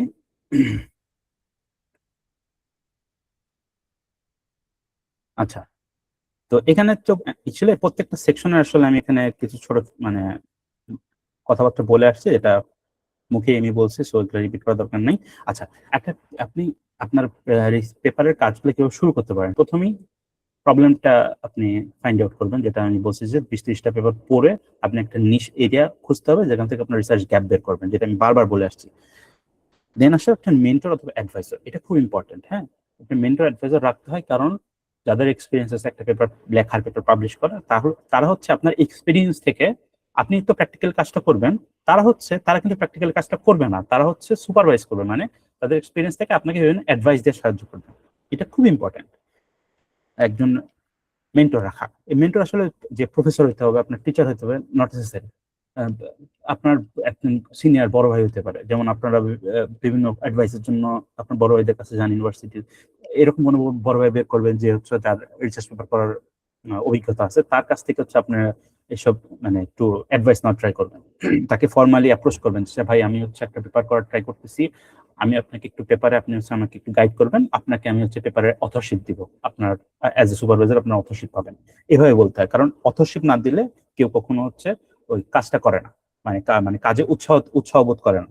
তো অলওয়েজ যদি কাউকে অ্যাপ্রোচ করতে চান, যদি বড় ভাই হয় প্রফেসর হয়, অলওয়েজ মনে রাখবেন যে আপনাকে অ্যাডভাইস করবে সে অলওয়েজ আপনার পেপারের অথরশিপ পাবে, হয়তো লাস্টের দিকে থাকবে তার নাম, বাট তার নাম থাকবে, এবং তার নাম দেওয়া একটা এটিকেট, একটা মানে ভদ্রতা। আচ্ছা, দেন আসে হচ্ছে ভ্যালিডেট দ্য আইডিয়া। এর দেন এই ভ্যালিডেট মানে ইজ ইট নোভেল, মানে আগের কাজগুলোর সাথে কম্পেয়ার করে দেখতে হবে যে আপনি রিইনভেন্টিং দ্য হুইল, আপনি কি এই যে চাকা অলরেডি এক্সিস্ট করে ওই চাকায় আপনি আপনার মানে ইনভেন্ট করতেছেন কিনা, এটা এটা করা যাবে না। আচ্ছা, ডুইং দ্য ওয়ার্ক, এগেইন আপনাকে লিটারেচার রিভিউ করতে হবে, ওখান থেকে রিসার্চ গ্যাপ বের করতে হবে, গ্যাপ বের প্রবলেমটা ডিফাইন করতে হবে, দেন হচ্ছে এক্সপেরিমেন্ট ডিজাইন করবেন। প্রথমে আসে ডিজাইন এক্সপেরিমেন্ট। আপনি কিন্তু আগে কোড কোড লেখা শুরু করবেন না, আপনি অলরেডি একটা বিল্ডিং বানানোর আগে বিল্ডিং এর কিন্তু একটা আর্কিটেক্ট যে থাকে সে হচ্ছে একটা ডিজাইন তৈরি করে, হ্যাঁ ফিজিবিলিটি চেক করে প্রত্যেকটা মানে জিনিসটা কেমন হবে, উইদাউট ডুইং দ্য ওয়ার্ক মানে বিল্ডিং কিন্তু নাই, কিন্তু আপনি দেখতে পাচ্ছেন বিল্ডিংটা কেমন হবে, জিনিসটা একটু এরকম। তো আপনি পুরো এক্সপেরিমেন্ট ডিজাইন করবেন যে স্টেপ বাই স্টেপ কিরকম যাবে, কি কি রিসোর্স আপনার লাগবে। এটা ইম্পর্টেন্ট, কারণ হচ্ছে আপনার যখন এমএল নিয়ে কাজ করবেন আপনার অনেক রিসোর্সের দরকার হবে, আপনি ইমেজ নিয়ে কাজ করলে অনেক জিপিইউ লাগবে। সো আপনি যখন এক্সপেরিমেন্ট ডিজাইন করতে যাবেন আপনার ক্লিয়ার একটা আইডিয়া থাকবে যে কি কি রিসোর্সেস লাগবে, যাতে আপনি যখন এক্স্যাক্টলি কোড করা শুরু করবেন অথবা এক্সপেরিমেন্ট করা শুরু করবেন তখন আপনার কোনো প্যারা হবে না, আপনি জাস্ট স্টেপ বাই স্টেপ কাজগুলো করে যাবেন, কারণ আপনার রিসোর্সেস অলরেডি এক্সপেরিমেন্ট ডিজাইনিং এ আপনি ডিফাইন করে আসছেন, অ্যান্ড ওখানে হচ্ছে আপনি ওই যা জিপিইউ লাগবে অথবা যেই রিসোর্সই লাগবে ওটা আপনি অলরেডি ম্যানেজ করছেন। ওকে, দেন রান অ্যান্ড ইটারেট, এগুলো আপনি এক্সপেরিমেন্ট রান করবেন, তারপরে এক্সপেরিমেন্ট ট্র্যাকিং করবেন, দেন আপনি এক্সপেরিমেন্ট বারবার ট্রায়াল অ্যান্ড এররের মাধ্যমে অ্যাবলেশন স্টাডি আছে একটা জিনিস, সেটা আপনার পরে মানে ডিটেলসে রিসার্চ করতে গেলে জানতে পারবেন, ওগুলা করার মাধ্যমে আপনি হচ্ছে আপনার পেপারটা ডেভেলপ করবেন, মানে পেপারের মানে এক্সপেরিমেন্ট অ্যান্ড রিসার্চ গুলো ডেভেলপ করবেন। দেন আসে হচ্ছে রাইটিং, এতক্ষণ কিন্তু আমাদের রাইটিং আসেনি, রাইটিং আছে সবার লাস্টে, অ্যান্ড সবার লাস্টে আসার পরেও রাইটিং এর ক্ষেত্রে আপনি কিন্তু সিরিয়ালে আগান না, যে প্রথমে আসে অ্যাবস্ট্রাক্ট, ইন্ট্রোডাকশন, লিটারেচার, এগুলো কিন্তু আগে আসেন, আগে আসে হচ্ছে মেথোডোলজি, কারণ আপনি মাত্র কোড করে আসছেন। আমি বারবার বলছি যে মেথোডোলজি হচ্ছে কোডিং এর পুরো ফেজটাকে আপনার ডিফাইন করছেন, এই মেথোডোলজিটা আপনি হচ্ছে আগে লিখবেন, কারণ আপনি মাত্র এই জিনিসটা করে আসছেন, এই জিনিসটা আপনি হাতে কলমে করছেন, সবচেয়ে ভালো জানেন আপনি এই জিনিসটা, এটা লিখবেন। লেখার পর হচ্ছে রেজাল্টস গুলা, রেজাল্টস এন্ড বাকি সেকশন গুলা তারপরে লিখবেন। প্রথমে মেথোডোলজি, তারপর রেজাল্টস, তারপরে বাকি সেকশনগুলো আসলো। সবার লাস্টে লিখবেন হচ্ছে অ্যাবস্ট্রাক্ট, ইন্ট্রোডাকশন অ্যান্ড কনক্লুশন। কারণ পুরো পেপারের উপর ডিপেন্ড করে আসলে যে আমার পেপারের ট্রেলারটা অর অ্যাবস্ট্রাক্টটা কেমন হবে, অ্যান্ড ইন্ট্রোডাকশনটা কেমন হবে, অ্যান্ড লাস্টে কনক্লুশনটা ডিপেন্ড করে পুরো পেপারের উপর। সো এই 3টা সেকশন আমার সাজেশন সবার লাস্টে লেখা।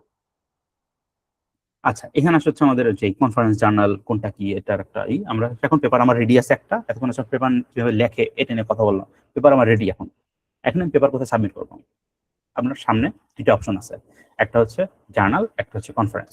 আচ্ছা, জার্নাল কনফারেন্স। আচ্ছা, জার্নাল কনফারেন্সের আগে যে মানে পেপার আপনি ধরেন জার্নাল অথবা কনফারেন্স যে কোনো একটা জমা দিচ্ছেন, জমা দেওয়ার প্রসিডিউরটা একটু বলি। জমা দিচ্ছেন, ধরেন জমা দেওয়ার প্রত্যেকটা আলাদা প্রসিডিউর আছে, বাট আপনি ধরেন জমা দিচ্ছেন। জমা দেওয়ার পর কি হয়? জমা দেওয়ার পর যেটা হয় যে ওই কনফারেন্স অথবা জার্নালের একটা রিভিউয়ার প্যানেল থাকে, যেখানে people with PhDs, people with years of experience on that specific domain বসে আছে আপনার পেপারটা রিভিউ করার জন্য। আপনি পেপারটা যখন জমা দিবেন, একজন এডিটর থাকে, একটা কনফারেন্স অথবা জার্নালের চিফ এডিটর থাকে। ওই এডিটর কি করে, ওই রিভিউয়ারদের ইনভিটেশন পাঠায় যে আমাদের এরকম একটা পেপার আছে, আপনার যেটা আপনার এক্সপার্টিজের সাথে ম্যাচ করে, উই ইনভাইট ইউ টু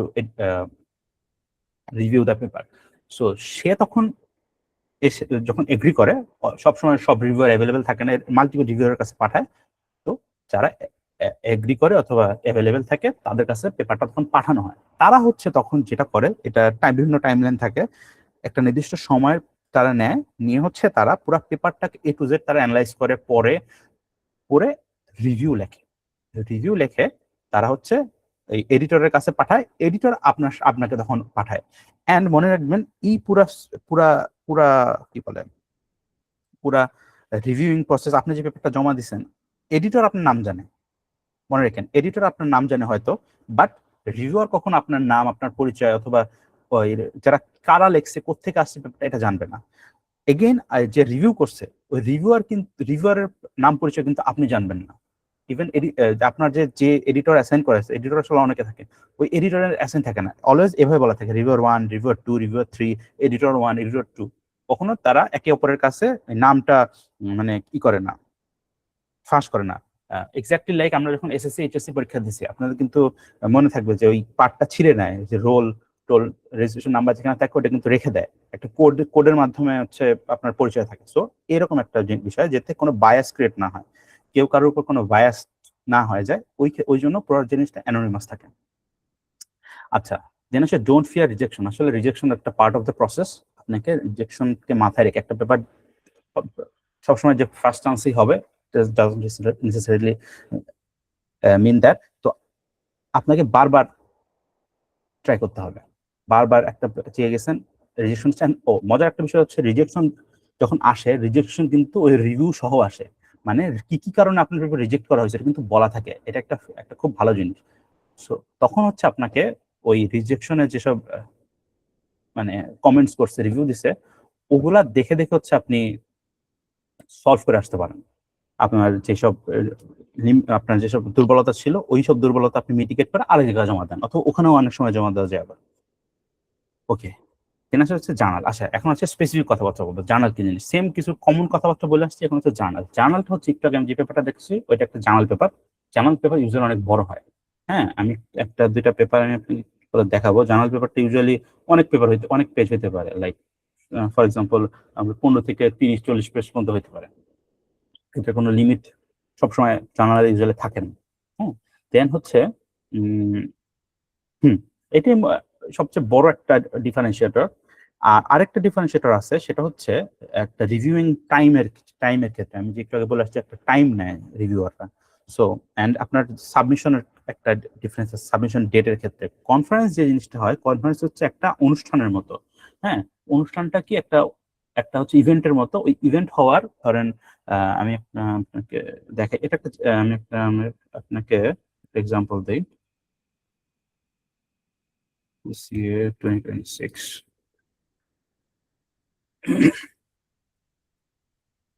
এখানে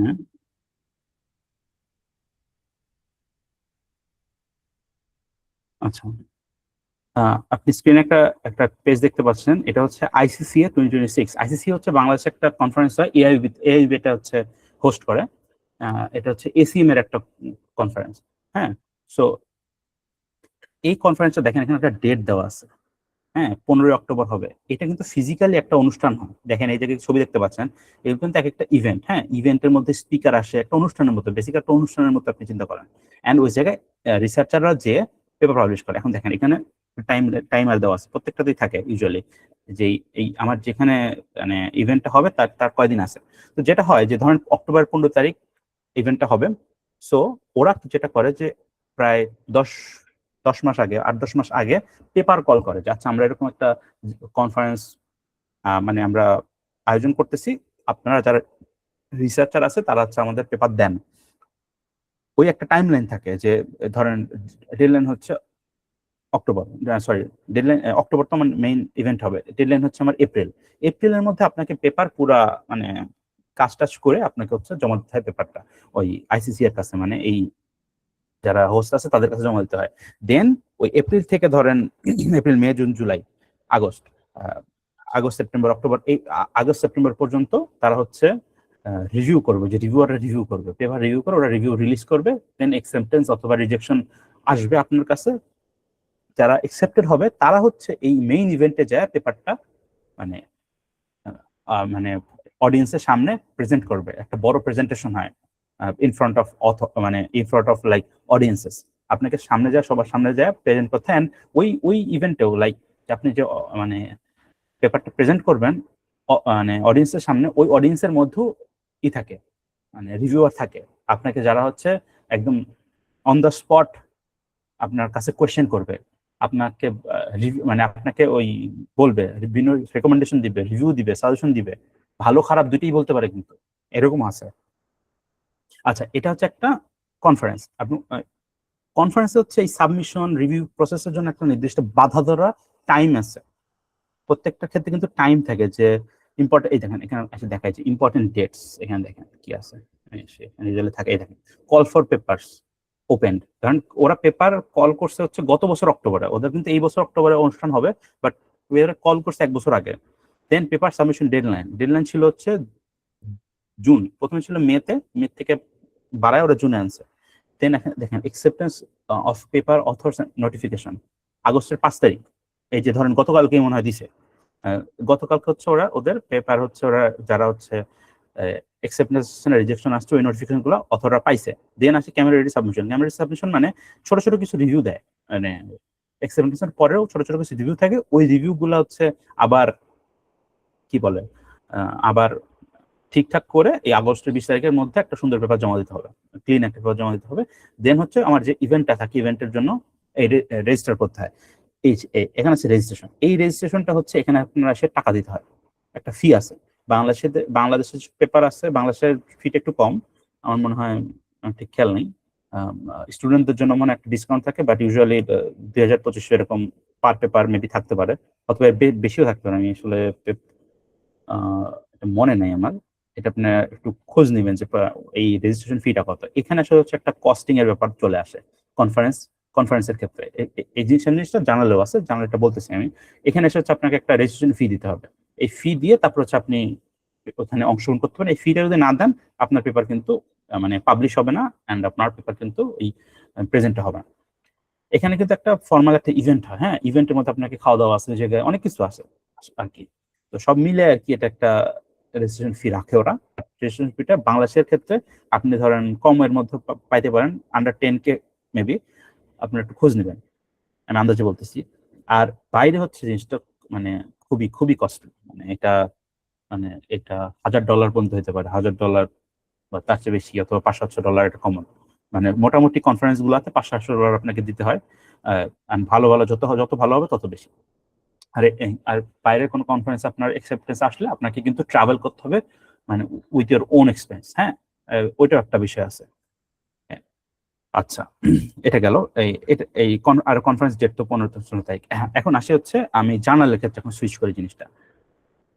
জার্নালের ক্ষেত্রে কি হয়? জার্নালের ক্ষেত্রে এই যে ডেট গুলো আছে এরকম কোনো ডেট নেই।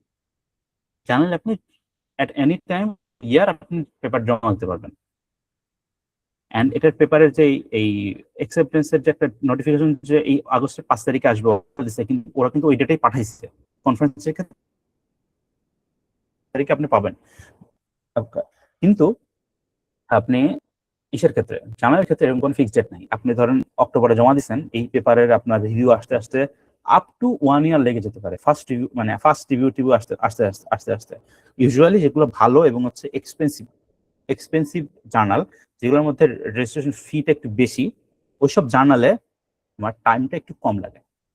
ওরা একটু তাড়াতাড়ি দেওয়ার ট্রাই করে যেহেতু আপনি ভালো পে করতেছেন। সো আপনার রিভিউ টাইমটা প্রসেসটা আসলে এটা আপ টু 1 ইয়ার অথবা 1+ ইয়ার আপনার লেগে যেতে পারে, এবং অ্যাকসেপ্টেন্স আসতে আসতে আপনার অনেক সময় লাগতে পারে। হ্যাঁ, এটা হচ্ছে মেইন ডিফারেন্সিয়েটর। অ্যান্ড জার্নালের কস্ট সিগনিফিকেন্টলি কনফারেন্সের অনেক বেশি। এটা হইতে পারে 1000 থেকে আপ টু $5,000 পর্যন্ত অথবা ইউরো পর্যন্ত হইতে পারে।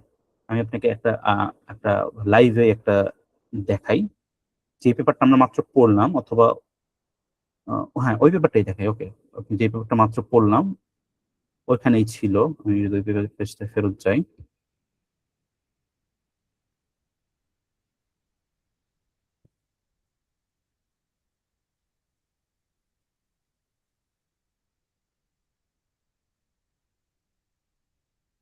আচ্ছা এখানে আপনি একটা জিনিস খেয়াল করেন, এই যে এখানে দেখছেন পাবলিশ ডেট আছে, এখানে ডেটটা সাবমিশনের ডেট করি, সাবমিশনের ডেটটা কি লেখা আছে,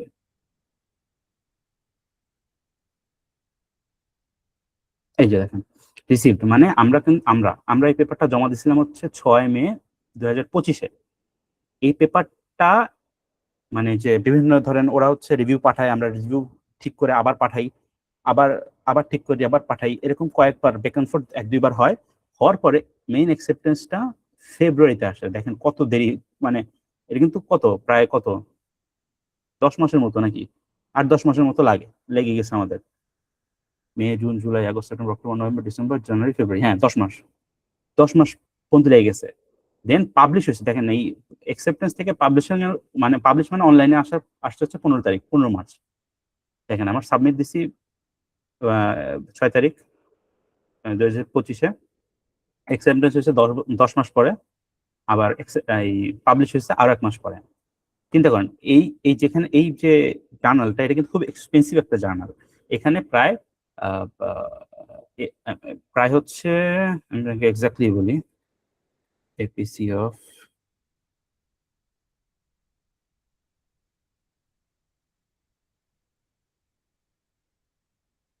প্রায় আপনাকে দেখাই,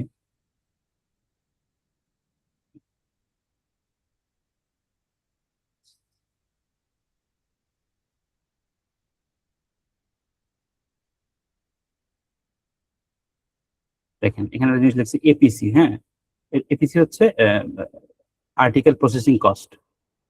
এই প্রসেস করতে যে বেসিক্যালি রেজিস্ট্রেশন ফি, এটা করতে কত টাকা লাগে এটা দেখেন আপনারা। ট্যাবটা খুব হারাই ফেলছি, সরি।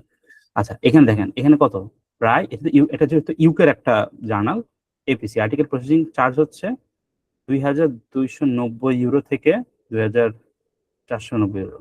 হিউজ কস্ট, হিউজ একটা কস্ট। হ্যাঁ, এটা কিন্তু আমাদের দেওয়া লাগছে পেপারটা পাবলিশিং এর জন্য। এই যে 1 মাসের যে ডিফারেন্সটা ছিল, ওই টাইমটা হচ্ছে করা হয়েছে। তো দেখেন এখানে কিন্তু এই ধরেন 2-2,500 ইউরো দেওয়ার পরেও আমাদের টাইম লাইন কিন্তু প্রায় 10 মাস ছিল। এখন অনেক জায়গায় ফ্রি জার্নাল আছে, এই ফ্রি জার্নালে আপনার কোনো টাইম লাইনে আপনি গ্যারান্টি দিতে পারবেন না, 1 বছর, 1.5 বছর, 2 বছর লেগে যেতে পারে।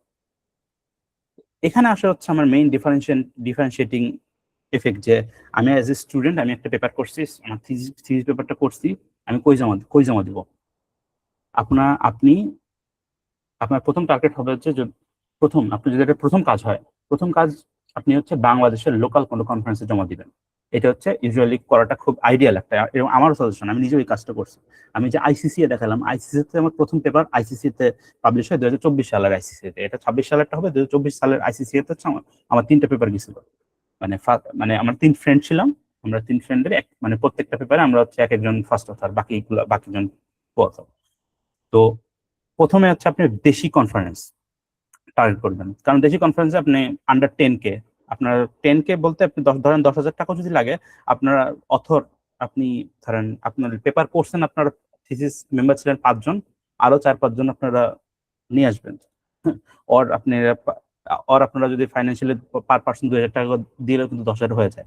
অথবা আপনারা 1-2 জন আরো নিলেন যে তোরা খালি টাকা দিবি, তোর নাম দিব, ওইভাবে কস্টটা ওটা। ইভেন আমরা কিন্তু এভাবেই কষ্ট উঠাই। এই যে আমি যে বললাম একটু আগে যে আমার জার্নাল পেপারে প্রায় কত 2,100 থেকে এই টাকাটা লাগছে, এটা কিন্তু আমার পেপারের কস্ট ছিল। এই পেপারের টাকাটা দিচ্ছে হচ্ছে একজন ফরেন প্রফেসর, তাকে হচ্ছে আমরা অথরশিপ দিছি, তাকে হচ্ছে আমরা সুপারভাইজার দেখাইছি, সে হচ্ছে আমাদের এই পেপারটাকে তারা এই করছে, মানে রিভিউ করছে, অ্যান্ড হচ্ছে সে আমাদের অথরশিপ দিছি। ওই ক্ষেত্রে সে হচ্ছে আমাদের এই স্পন্সরশিপটা করছে। এটা একটা একজন অংশ মাল্টিপল প্রফেসর মিলেও আপনাকে স্পন্সর করে যদি আপনি তাদেরকে প্রজেক্টের একটা পার্ট বানান। তো এটা হচ্ছে আপনি নেটওয়ার্ক আপনি যত বিল্ড করবেন, আপনার রিসার্চ কমিউনিটিতে যত ঢুকবেন, আপনি আসলে এসব মানুষের খোঁজ খবর তত পাবেন। ওকে, আচ্ছা, এখানে মোটামুটি অনেক কথাই বলছি। আচ্ছা,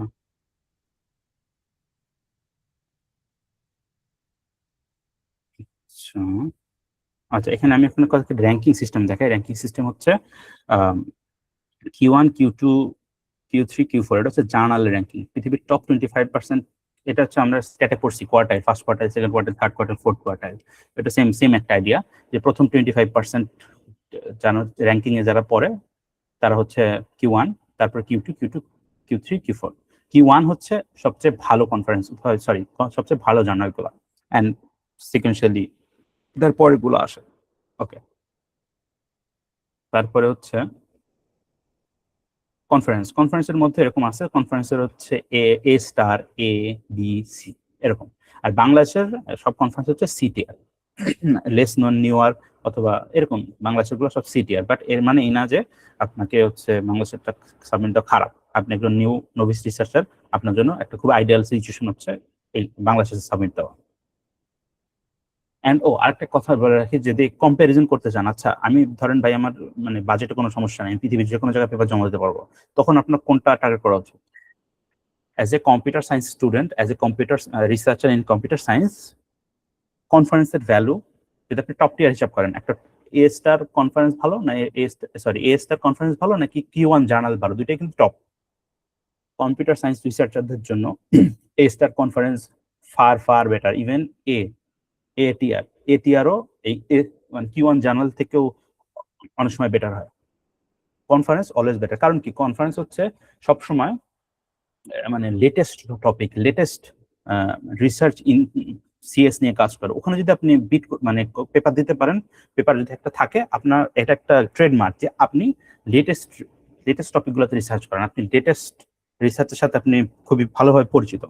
এটা আপনার মানে আপনি যদি বাইরে প্রফেসরদের কাছে রিচ করেন, তখন এটা খুব একটা ডিফারেন্সিয়েটিং ফ্যাক্টর হয়। ইভেন আমার ধরেন Q1 জার্নাল পেপার আছে, আপনার একটা মানে এ টিয়ারের একটা কনফারেন্স পেপার আছে, আপনি আমার চেয়ে অনেক অনেক আগায়। এটা একটা ইম্পর্টেন্ট। আর আরেকটা কথা, কনফারেন্সে অ্যাকসেপ্টেন্স হওয়া জার্নালের একটু কঠিন, কারণ হচ্ছে কনফারেন্সে যে টাইম একটা বিষয় থাকে, ওরা যেটা করে ওদের কাছে অনেক পেপার থাকে, যেসব পেপারের মানে মোটামুটি নিয়ার পারফেক্ট, ওগুলো অ্যাকসেপ্ট করে, বাকিগুলো হচ্ছে ওরা রিজেক্ট করে দেয়। জার্নালে যেটা হয়, যদি আপনার পেপারে অনেক সমস্যাও থাকে, ওরা অনেক সময় কনসিডার করে, যদি পটেনশিয়াল ভালো থাকে, ওরা মাল্টিপল রিভিউর মাধ্যমে আপনার পেপারটা ঠিক করে, দেন হচ্ছে ওরা সাবমিশনের দিকে নিয়ে যায়।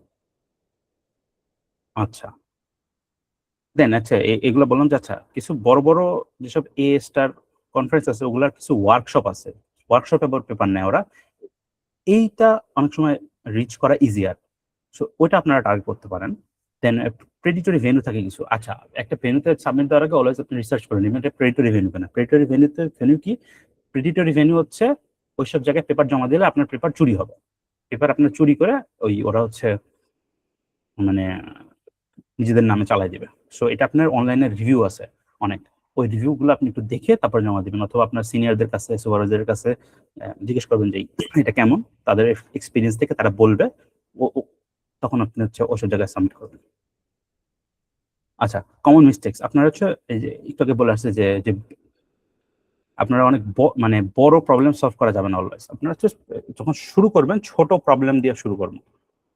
আপনার প্রথম কাজই আপনার মানে এক লাফে গাছে ওঠা যায় না, আপনি প্রথমে ছোট কাজ দিয়ে শুরু করবেন, প্রথম কাজটা খুবই সিম্পল প্রবলেম নিয়ে শুরু করবেন, দেন আস্তে আস্তে আপনার প্রবলেম আপনি যখন নেক্সট পেপার করবেন তখন হচ্ছে মানে মানে আরো কমপ্লিকেটেড প্রবলেম নিয়ে কাজ করেন। কারণ প্রথম পেপারটাই যদি আপনি আটকে যান, আপনি প্রথম পেপারটা যদি একটা মানে পুরাটা সুন্দরভাবে লিখে টিখে জমা দিয়ে অ্যাকসেপ্টেন্স পর্যন্ত যাইতে পারেন, ধরেন বাংলাদেশে একটা কনফারেন্সে, ওইটা আপনার জন্য মাচ বিগার অ্যাচিভমেন্ট দেন আপনি হচ্ছে খুব কমপ্লেক্স একটা জিনিস নিয়ে কাজ করতেছেন বাট আপনার কোনো আউটকাম নাই। আউটকামটা খুব ইম্পর্টেন্ট। সো স্টার্ট স্মল, এটা এটা হচ্ছে খুব একটা ইম্পর্টেন্ট জিনিস যেটা মনে রাখতে হবে। এন্ড আরেকটা জিনিস হচ্ছে যে প্রত্যেকটা কনফারেন্সের জানালে আলাদা হচ্ছে থাকে, কি বলে, ফরম্যাট থাকে, ওই ফরম্যাটে জমা দিতে হয়। এই ফরম্যাটটা লেটেক্সে থাকে। এই লেটেক্সটা এখন আমি আপনাদের দেখাবো, যদি এরপরে আর কোনো না আর নাই। এখন হচ্ছে লেটেক্সটা আমি আপনাদের দেখাই যে লেটেক্সের বিষয়টা কি। আচ্ছা, ওভারলিফ,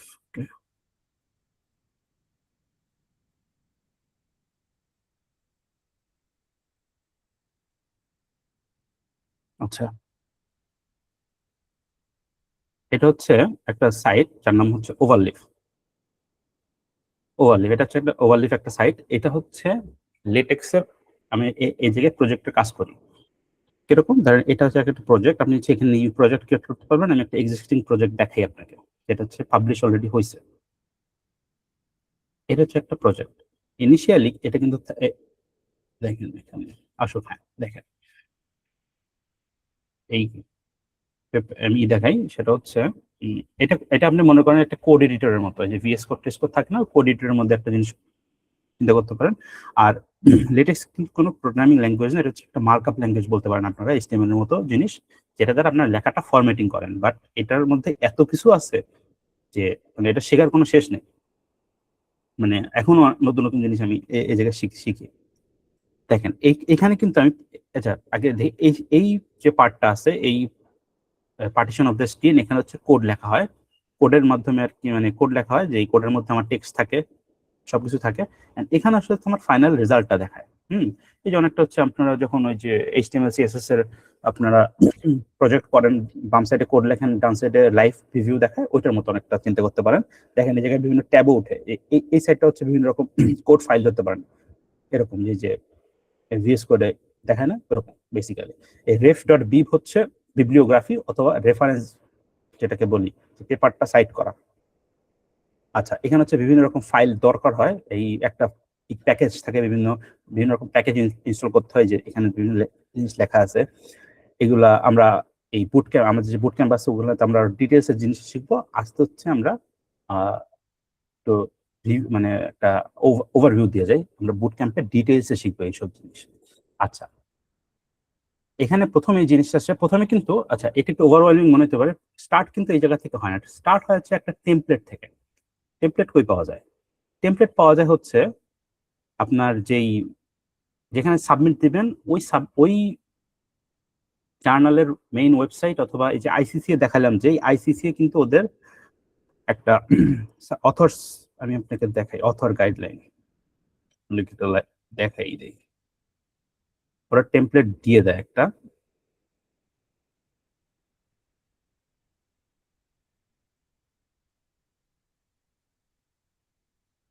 ধরেন আইসিসি তে আসছি, এখন দেখেন এখানে এসে প্রত্যেকটা কনফারেন্সে এরকম একটা থাকে অথর্স, মানে ইনস্ট্রাকশন। এখানে দেখুন অথর গাইডলাইন্সে ঢুকবেন। গাইডলাইন্সে ঢোকার পরে এখন দেখেন প্রেজেন্টেশন, এই যে প্রেজেন্টেশন আপনারা দিবেন, ওই প্রেজেন্টেশনের একটা মানে ওরা টেমপ্লেট দিচ্ছে। At the same time paper যে লিখতেছেন, এই পেপারের লেটেক্স টেমপ্লেটটাও দিয়ে দেয়। এই টেমপ্লেটের মধ্যে আপনার লিখতে হয়। টেমপ্লেটটা কি? টেমপ্লেটটা হচ্ছে একটা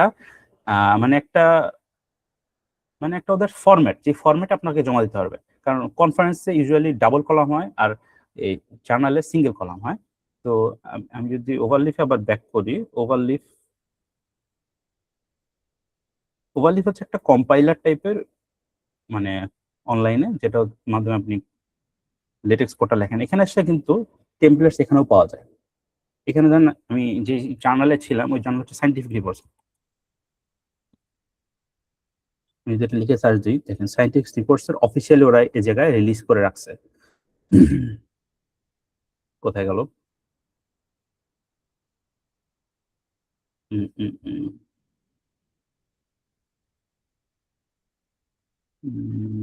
অথবা এখানে কিন্তু থাকে, কিন্তু অলওয়েজ আপনি পাবেন না। হ্যাঁ, এখানে অলওয়েজ থাকে, বাট এখানে হয়তো আপনি পাবেন না। এটা আপনার ওয়েবসাইট থেকে আসার জন্য আর কি ইম্পর্টেন্ট, যেমন এই জায়গায় আমি পাচ্ছি না। ইস্যু না, কারণ ওয়েবসাইটে লিঙ্ক দেওয়া থাকে, ওই লিঙ্ক আপনি ক্লিক করলে ডাইরেক্ট হচ্ছে এখানে এসে ওপেন হয়ে যায়, অথবা হচ্ছে একটা জিপ ফাইল থাকে, ওই জিপ ফাইল থেকে হচ্ছে আপনি ডাইরেক্ট এখানে আসতে পারবেন। এতে টাইম না ঘাটাই, আমরা হচ্ছে এসে যাই। আচ্ছা, একটা ব্ল্যাঙ্ক ফার্স্টে ডকুমেন্ট থাকে, ওইটা থেকে হচ্ছে আমরা লেখা শুরু করি। দেখেন এখানে যদি আমি আসি, কম্পাইল হলো, এই দেখেন এখানে আসার পর এই টেক্সটকে আমি কোডের মধ্যে কিভাবে খুঁজে পাই, দেখেন এখানে যে কোনো একটা, আমি যদি ওয়ার্ডকে ডাবল ক্লিক করি, কোডের মধ্যে বাম সাইড এটা ওপেন হয়ে যায়। আচ্ছা, এটা হচ্ছে ইন্ট্রোডাকশন সেকশন। এই স্ল্যাশ সেকশন স্টার, এটা দিলে হচ্ছে আমার একটা সেকশন ক্রিয়েট করে। এই স্টারটা যদি আমি সরাই দিই, স্টার সরাই দিলে হচ্ছে আমার এই জায়গায় ওরা নাম্বারিং করবে, যে ইন্ট্রোডাকশনের আগে 1 লেখা করবে, এটা নাম্বারিং করবে। আর স্টার দিলে নাম্বারিং করবে না। আমার এই যে জার্নালে জমা দিচ্ছে, দেখেন এটা কিন্তু অফিসিয়াল সায়েন্টিফিক রিপোর্টস, এটা খোঁজার চেষ্টা করতেছিলাম বাট পাই নাই। তো ওরা যেটা করে যে ওরা নাম্বারিং করে না সেকশন গুলাতে, এই জন্য স্টার দিয়ে দিছিল ওরা, এই জন্য আমি নাম্বারিং করি নাই। এখন নাম্বার সরাই দিয়ে আমি এই রান দেওয়া যায়, বাট আমি করবো না, কারণ এটা হয় যে আমার এই এই পারফেক্ট এটা ব্রেক করতে পারে, তো ওটা অনেক ঝামেলা হয়। আচ্ছা, এটা স্টার সরাই দিয়ে আপনি যদি রিকম্পাইল করেন, তাহলে হচ্ছে এখানে একটা নাম্বার আসবে। সুন্দর। আচ্ছা, এখানে দেখেন, এই যে এখানে একটা জিনিস দেখেন, যে এই যে ডলার সাইন দিচ্ছে, এই ডলার সাইনটা কিন্তু এইটার কারণে আসছে, এই যে সরি, এটার কারণে আসছে। দেন এখানে একটা জিনিস দেখেন, এখানে একটা স্ট্যাটিস্টিক্স এখানে লিখছি যে এত মিলিয়ন ডলার এত সালে হয়েছে। এইখানে দেখেন 1 লেখা, এখানে আমি একটু জুম করি, এখানে দেখেন 1 লেখা, এইটা হচ্ছে একটা সাইটেশন। এই সাইটেশনটা হচ্ছে, দেখেন এখানে মিলিয়ন্স ওয়ার্ডটা আছে না, এখানে যদি আমি ডাবল ক্লিক করে দেখেন, এইটা হচ্ছে সাইট, এইটা হচ্ছে সাইট। স্ল্যাশ সাইট লিখে এই ওয়ার্ডটা লিখতে হয়। এটা একটা, এই যে যেই ওয়ার্ডটা লিখছি, এটা হচ্ছে একটা ভ্যারিয়েবল। এই ভ্যারিয়েবলটা কই আছে, এখন যদি আমি এটা কপি করি, এই ভ্যারিয়েবলটা হচ্ছে রেফ ডট বিভ এর মধ্যে আছে।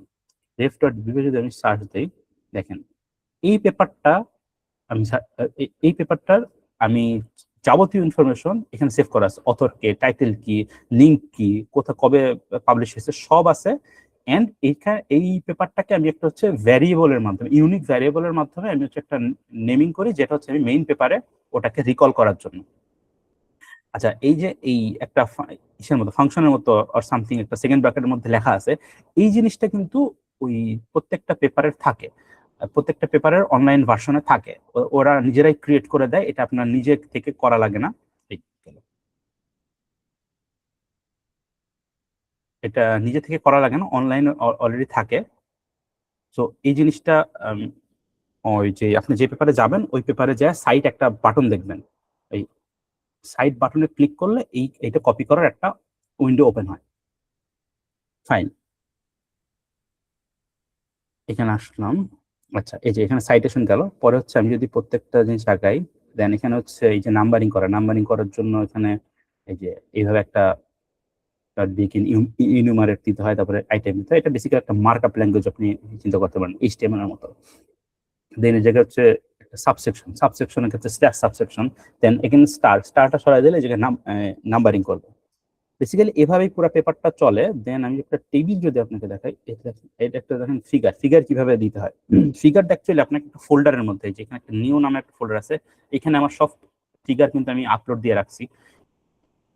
এইটা কি করতে হয়, দেখেন এখানে আমার ওই পাথটা দিতে হয়, আমার কোন পাথ আছে নিউ ফোল্ডারের মধ্যে একটা পেপার, ওই নামটা methodology.png, এটা হচ্ছে আমার ওই মেথোডোলজিটা। এটা একটা অন্য পেপার, আমি যে পেপারগুলো দেখাইছি এটা ওটা না, ওইটা আমার নিজের আরেকটা পেপার। তো এটার একটা দিতে হয়। এই যে এটার অনেকগুলা ভার্সন আছে, যেটা ডিটেলস আপনাকে একটু দেখতে হবে, কারণ এক একটা জায়গায় এক এক রকম আপনি মানে সময় সুযোগ অনুযায়ী আপনাকে ঠিক করতে হবে, পরে ভাইব অনুযায়ী আপনাকে জিনিসটা করতে হবে। দেন আমি একটা যদি টেবিল দেখাই, টেবিলটা কিভাবে করে। আচ্ছা, এখানে একটা জিনিস দেখাই, যে এইগুলো আছে না, এগুলো কিন্তু মানে ডাইরেক্ট হাতে লেখা না, এগুলো হচ্ছে এই একটা ইকুয়েশন, একটা স্ল্যাশ বিগিন ইকুয়েশন টাইপের মধ্যে আপনাকে লিখতে হয়, যাতে আপনার একটু স্পেশাল যে একটু লেখা ওঠে, যেগুলো আপনি এই ফর্মুলা টর্মুলা লেখার সময় এগুলো ইউজ করবেন। আচ্ছা, টেবিল কোথায়, টেবিল এই যে এই সেম এগুলো এরকম, এগুলো হচ্ছে একটা ইকুয়েশন হিসেবে আপনাকে দিবে, অটো একটা ইকুয়েশন দেখাবে। আচ্ছা আচ্ছা, এই যে টেবিল, এই টেবিলটা দেখাই। টেবিল, তো এখানে টেবিলটা করা হচ্ছে একটু প্যারার কাজ, এখানে মানে পুরোটাই খুবই মানে হিজিবিজি মনে হয়, বাট এই এন্ড গুলো হচ্ছে এক একটা ওই আপনি দাগ দাগ হিসাব করেন, দাগ। এটা হচ্ছে এক একটা রো, এই এই এই ডাবল স্ল্যাশ আগ পর্যন্ত একটা রো, আর এই যে এন্ড সাইন গুলো হচ্ছে এক একটা কলামের লাইন।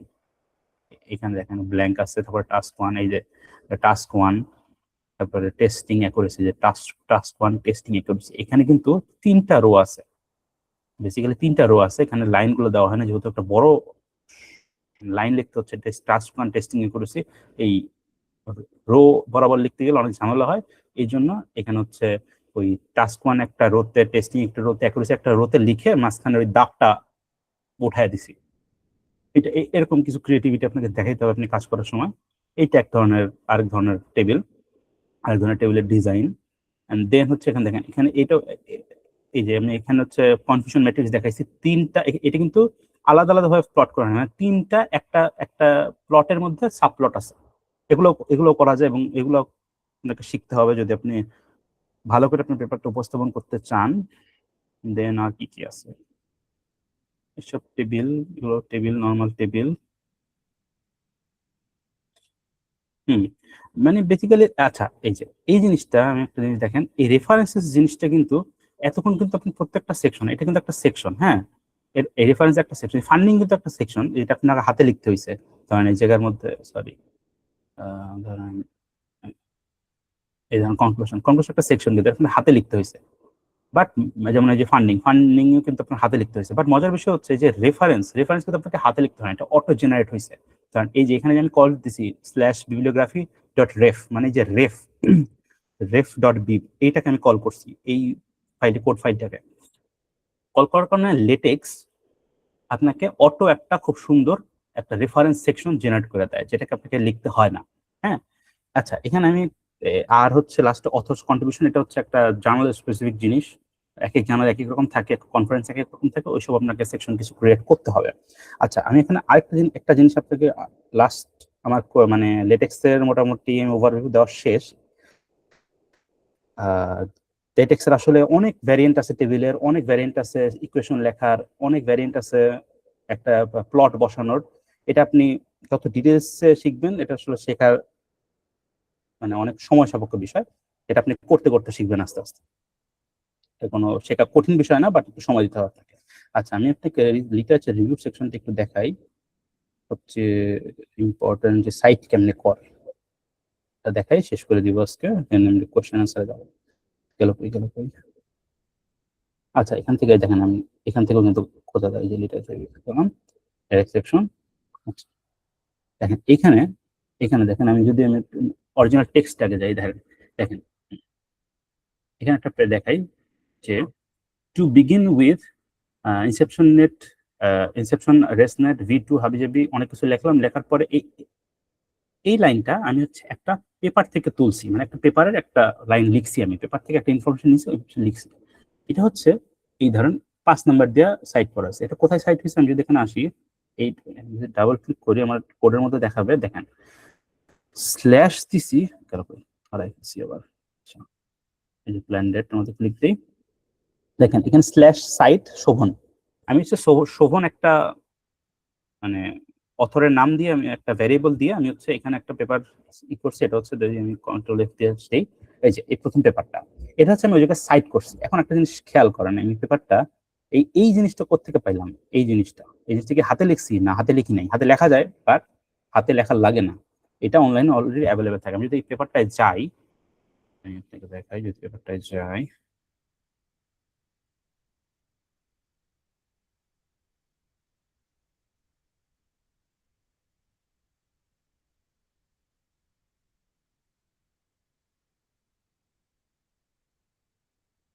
লোড নিতে নিচ্ছে।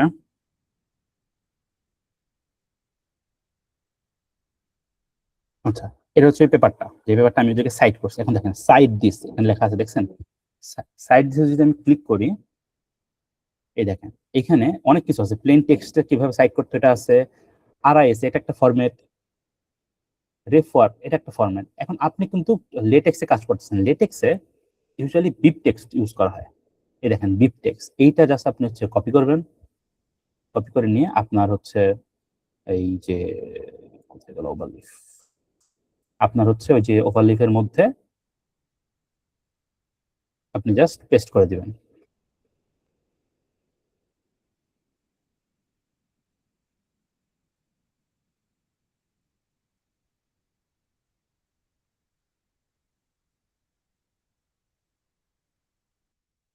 ওভারলিফের মধ্যে আপনি পেস্ট করে দিবেন। আচ্ছা,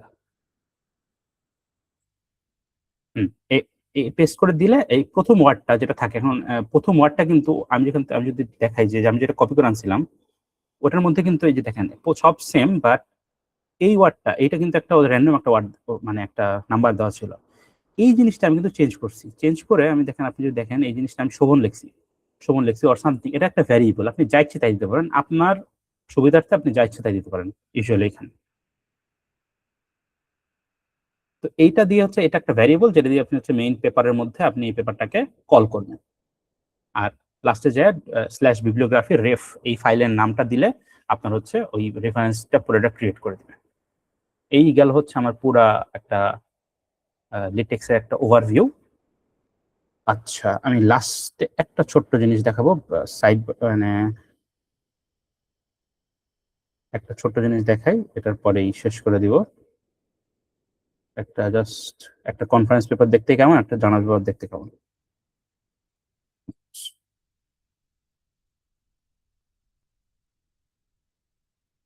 আচ্ছা আচ্ছা, আমি একটা কনফারেন্স পেপার দেখাই, এটা হচ্ছে একটা কনফারেন্স পেপার, এটা একটা কনফারেন্স পেপার ইউজুয়ালি একটা মানে হয় কি বলে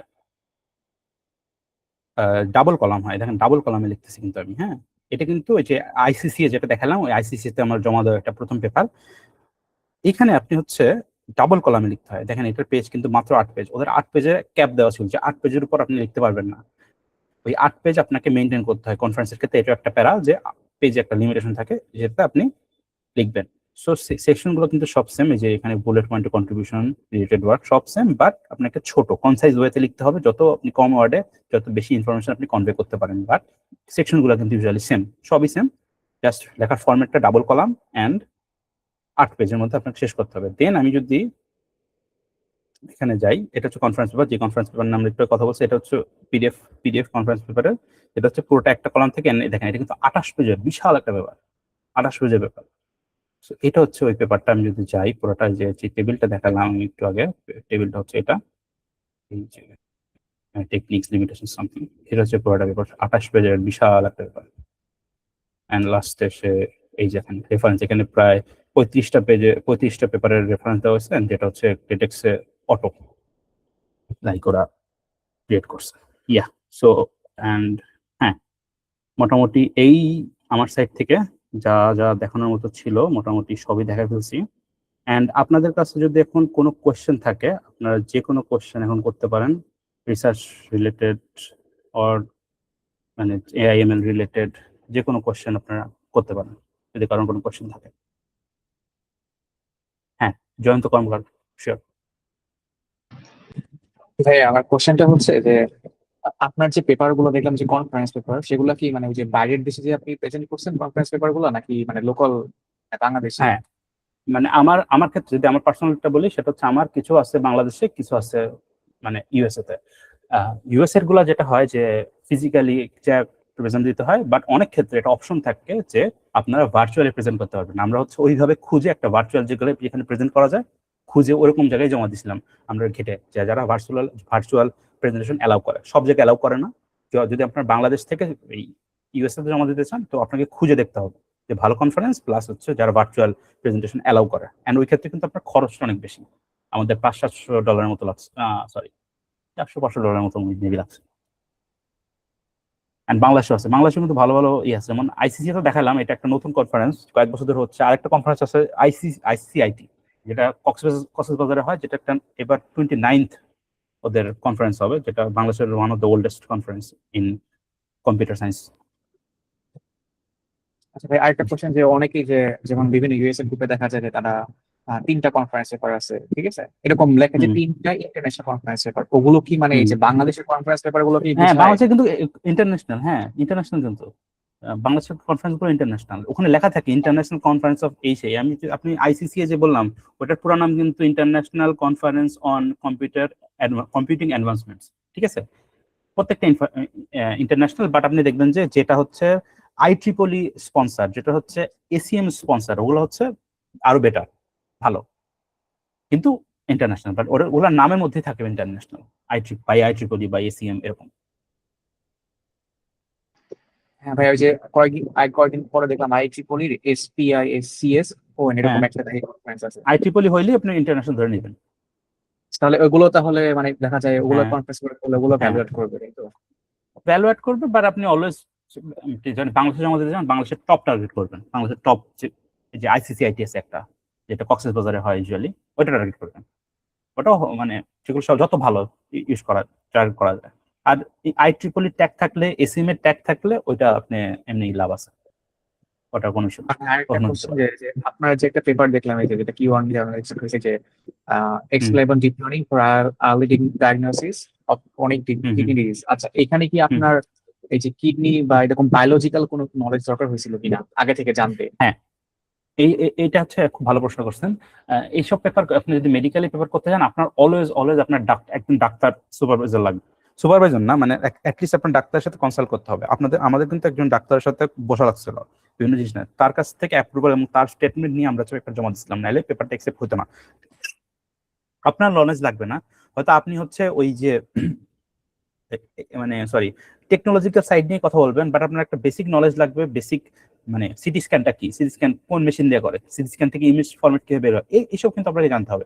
বাট আপনি যে রেজাল্ট গুলো বের করতেছেন, যেই আউটকাম, যেই ভার্ডিক্ট গুলো দিচ্ছেন, ওগুলা একজন ডাক্তারের থেকে আপনার ভ্যালিডেট হয়ে আসতে হবে। আমরা আমাদের পেপারে এক জায়গায় লিখে আসছি যে আমাদের, যদি আপনি পেপারের ইসে দেখেন, আমি ওই যে কি বলে অ্যাকনোলেজমেন্ট দেখেন, ওখানে একজন ডাক্তারের নাম দেওয়া আছে যে আমরা এই ডাক্তার, উনি আমাদের এইভাবে হেল্প করছে। হ্যাঁ, আমরা কিন্তু অ্যাকনোলেজমেন্ট ওনার নাম দিয়ে আসছি। তো এখন ডাক্তার মেডিকেল পেপার করতে হলে আপনি ডাক্তার যদি অ্যাড করেন, ডাক্তার অ্যাকনোলেজমেন্ট যদি স্টেটমেন্ট কোনো অ্যাড করেন, ওটা হচ্ছে আপনার জন্য বেটার। পেপার পাবলিশ তত ভালো হয়, পেপারের ক্রেডিবিলিটি তত বাড়ে। হুম, ওকে ভাইয়া, থ্যাংক ইউ। ওয়েলকাম। আচ্ছা, এখন এরপরে কে ছিলেন? একজন হ্যান্ড রেজ করছিলেন।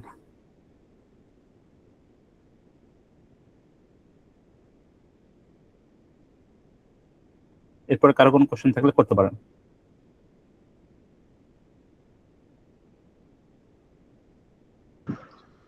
ভাই আই গেস আর কারো কোশ্চেন নাই, কোশ্চেন থাকলে ভাইরা বলতো আর কি। আপনার ওকে, কোশ্চেন থাকলে বলতে পারেন, সমস্যা নাই। যে কোনো কোনো ছোটখাটো কোশ্চেন থাকলে করতে পারেন, সিলি কোশ্চেন করতে পারেন, কোনো ইস্যু না।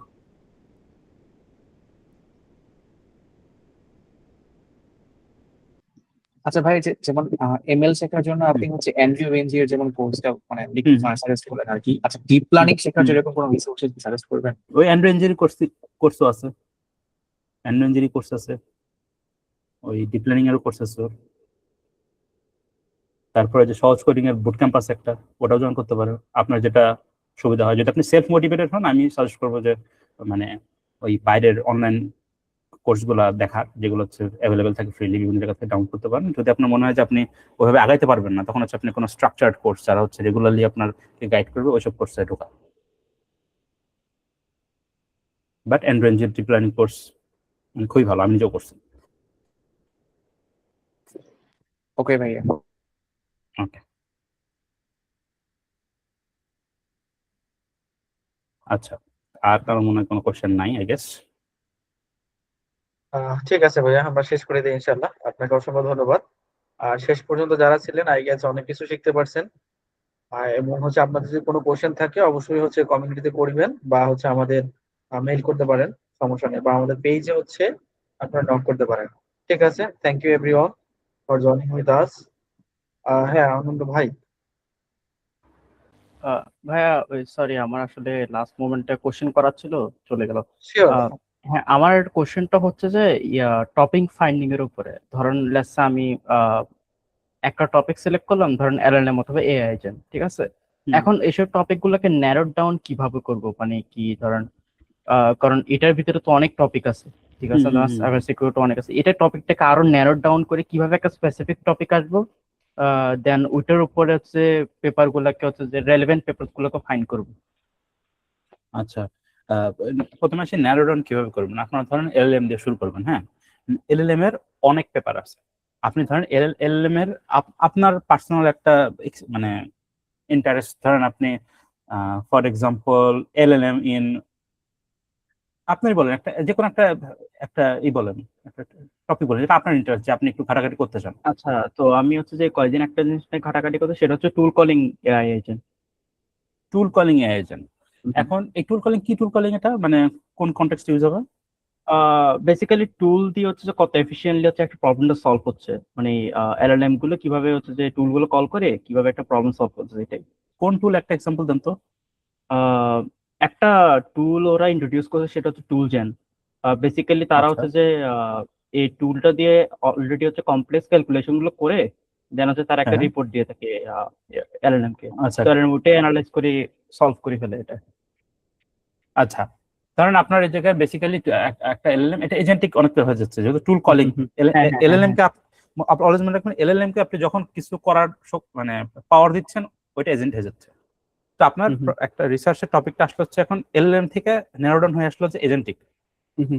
এজেন্টিকের মধ্যে আপনি এখন কাজ করতেছেন ক্যালকুলেশন আর টুল কলিং। আমি ফর এক্সাম্পল টুল কলিং, এখন এই টুল কলিং নিয়ে আপনি ধরেন যে স্পেসিফিক কিছু কিওয়ার্ড ইউজ করতে হবে। আপনার হচ্ছে পেপার খোঁজার প্রথম কাজ হচ্ছে কিওয়ার্ড খোঁজা। আমি বারবার জিজ্ঞেস করতেছিলাম যে কি টাইপের, ধরেন আপনার টুল, বিভিন্ন কয়েকটা টুলের নাম দিবেন, অথবা কি টাইপের টুল, ধরেন আপনার ক্যালকুলেশন টুল, অথবা ধরেন আপনি ফর এক্সাম্পল টুল কলিং আপনি কি হইতে পারে, সাপোজ আপনি ধরেন আপনি একটা এজেন্টকে আপনি আপনার ব্রাউজারের কন্ট্রোল দিচ্ছেন, আপনি সে হচ্ছে আপনার কাছে ইমেল আসলে ওই ইমেলের একটা সুইটেবল রিপ্লাই সে পাঠিয়ে দিবে, এটা একটা সো এজেন্ট ইন মাই, এখানে আপনার কিওয়ার্ড হচ্ছে এজেন্ট ইন ওয়েব ব্রাউজার।